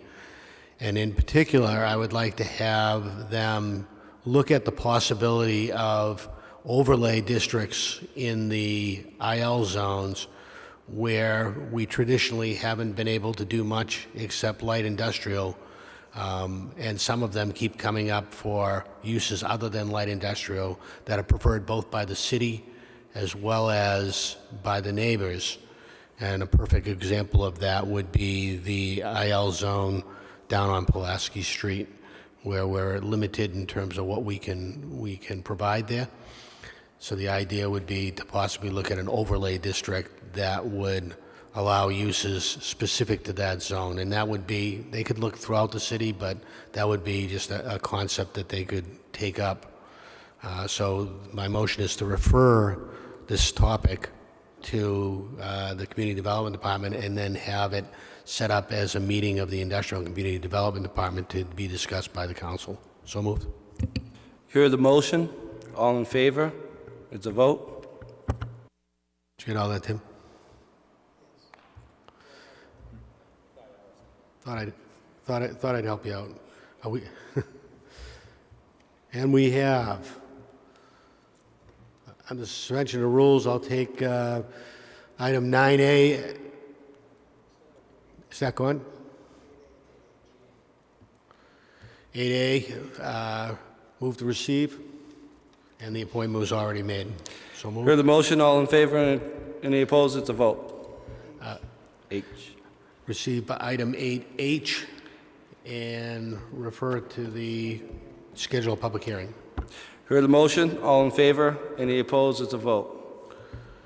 Item 9A, entertainment license renewal for 2018, Heaven's Taste Steakhouse, 150 Main Street. Move to receive and approve, subject to all papers being in order. Heard the motion? All in favor? It's opposed. Any opposed? A vote. Item 9B, taxi limousine driver's license, Alejandro Fernandez, license 58. Move to receive and approve, subject to all papers being in order. Heard the motion? All in favor? Any opposed? It's a vote. Item 9C, junk dealer's license renewal for 2018, Best Buy stores, LP 210 Andover Street, W117, GameStop, number 664, 300 Andover Street, Long's Jewelers Limited, 35 Cross Street. Move to receive and approve, subject to all papers being in order. Heard the motion? All in favor? Any opposed? It's a vote. Item 9D, the utility contractor's license, Brennan Construction, Inc., 105 Mason Street in Salem, Massachusetts. Salem. Move to receive and approve, subject to all papers being in order. You heard the motion. All in favor? Any opposed? There's a vote. Can you accept the late communications from the mayor also? Move to receive the late communication from His Honor the Mayor dated April 5th, 2018, and refer to Industrial and Community Development. So moved. Heard the motion. All in favor? Any opposed? It's a vote.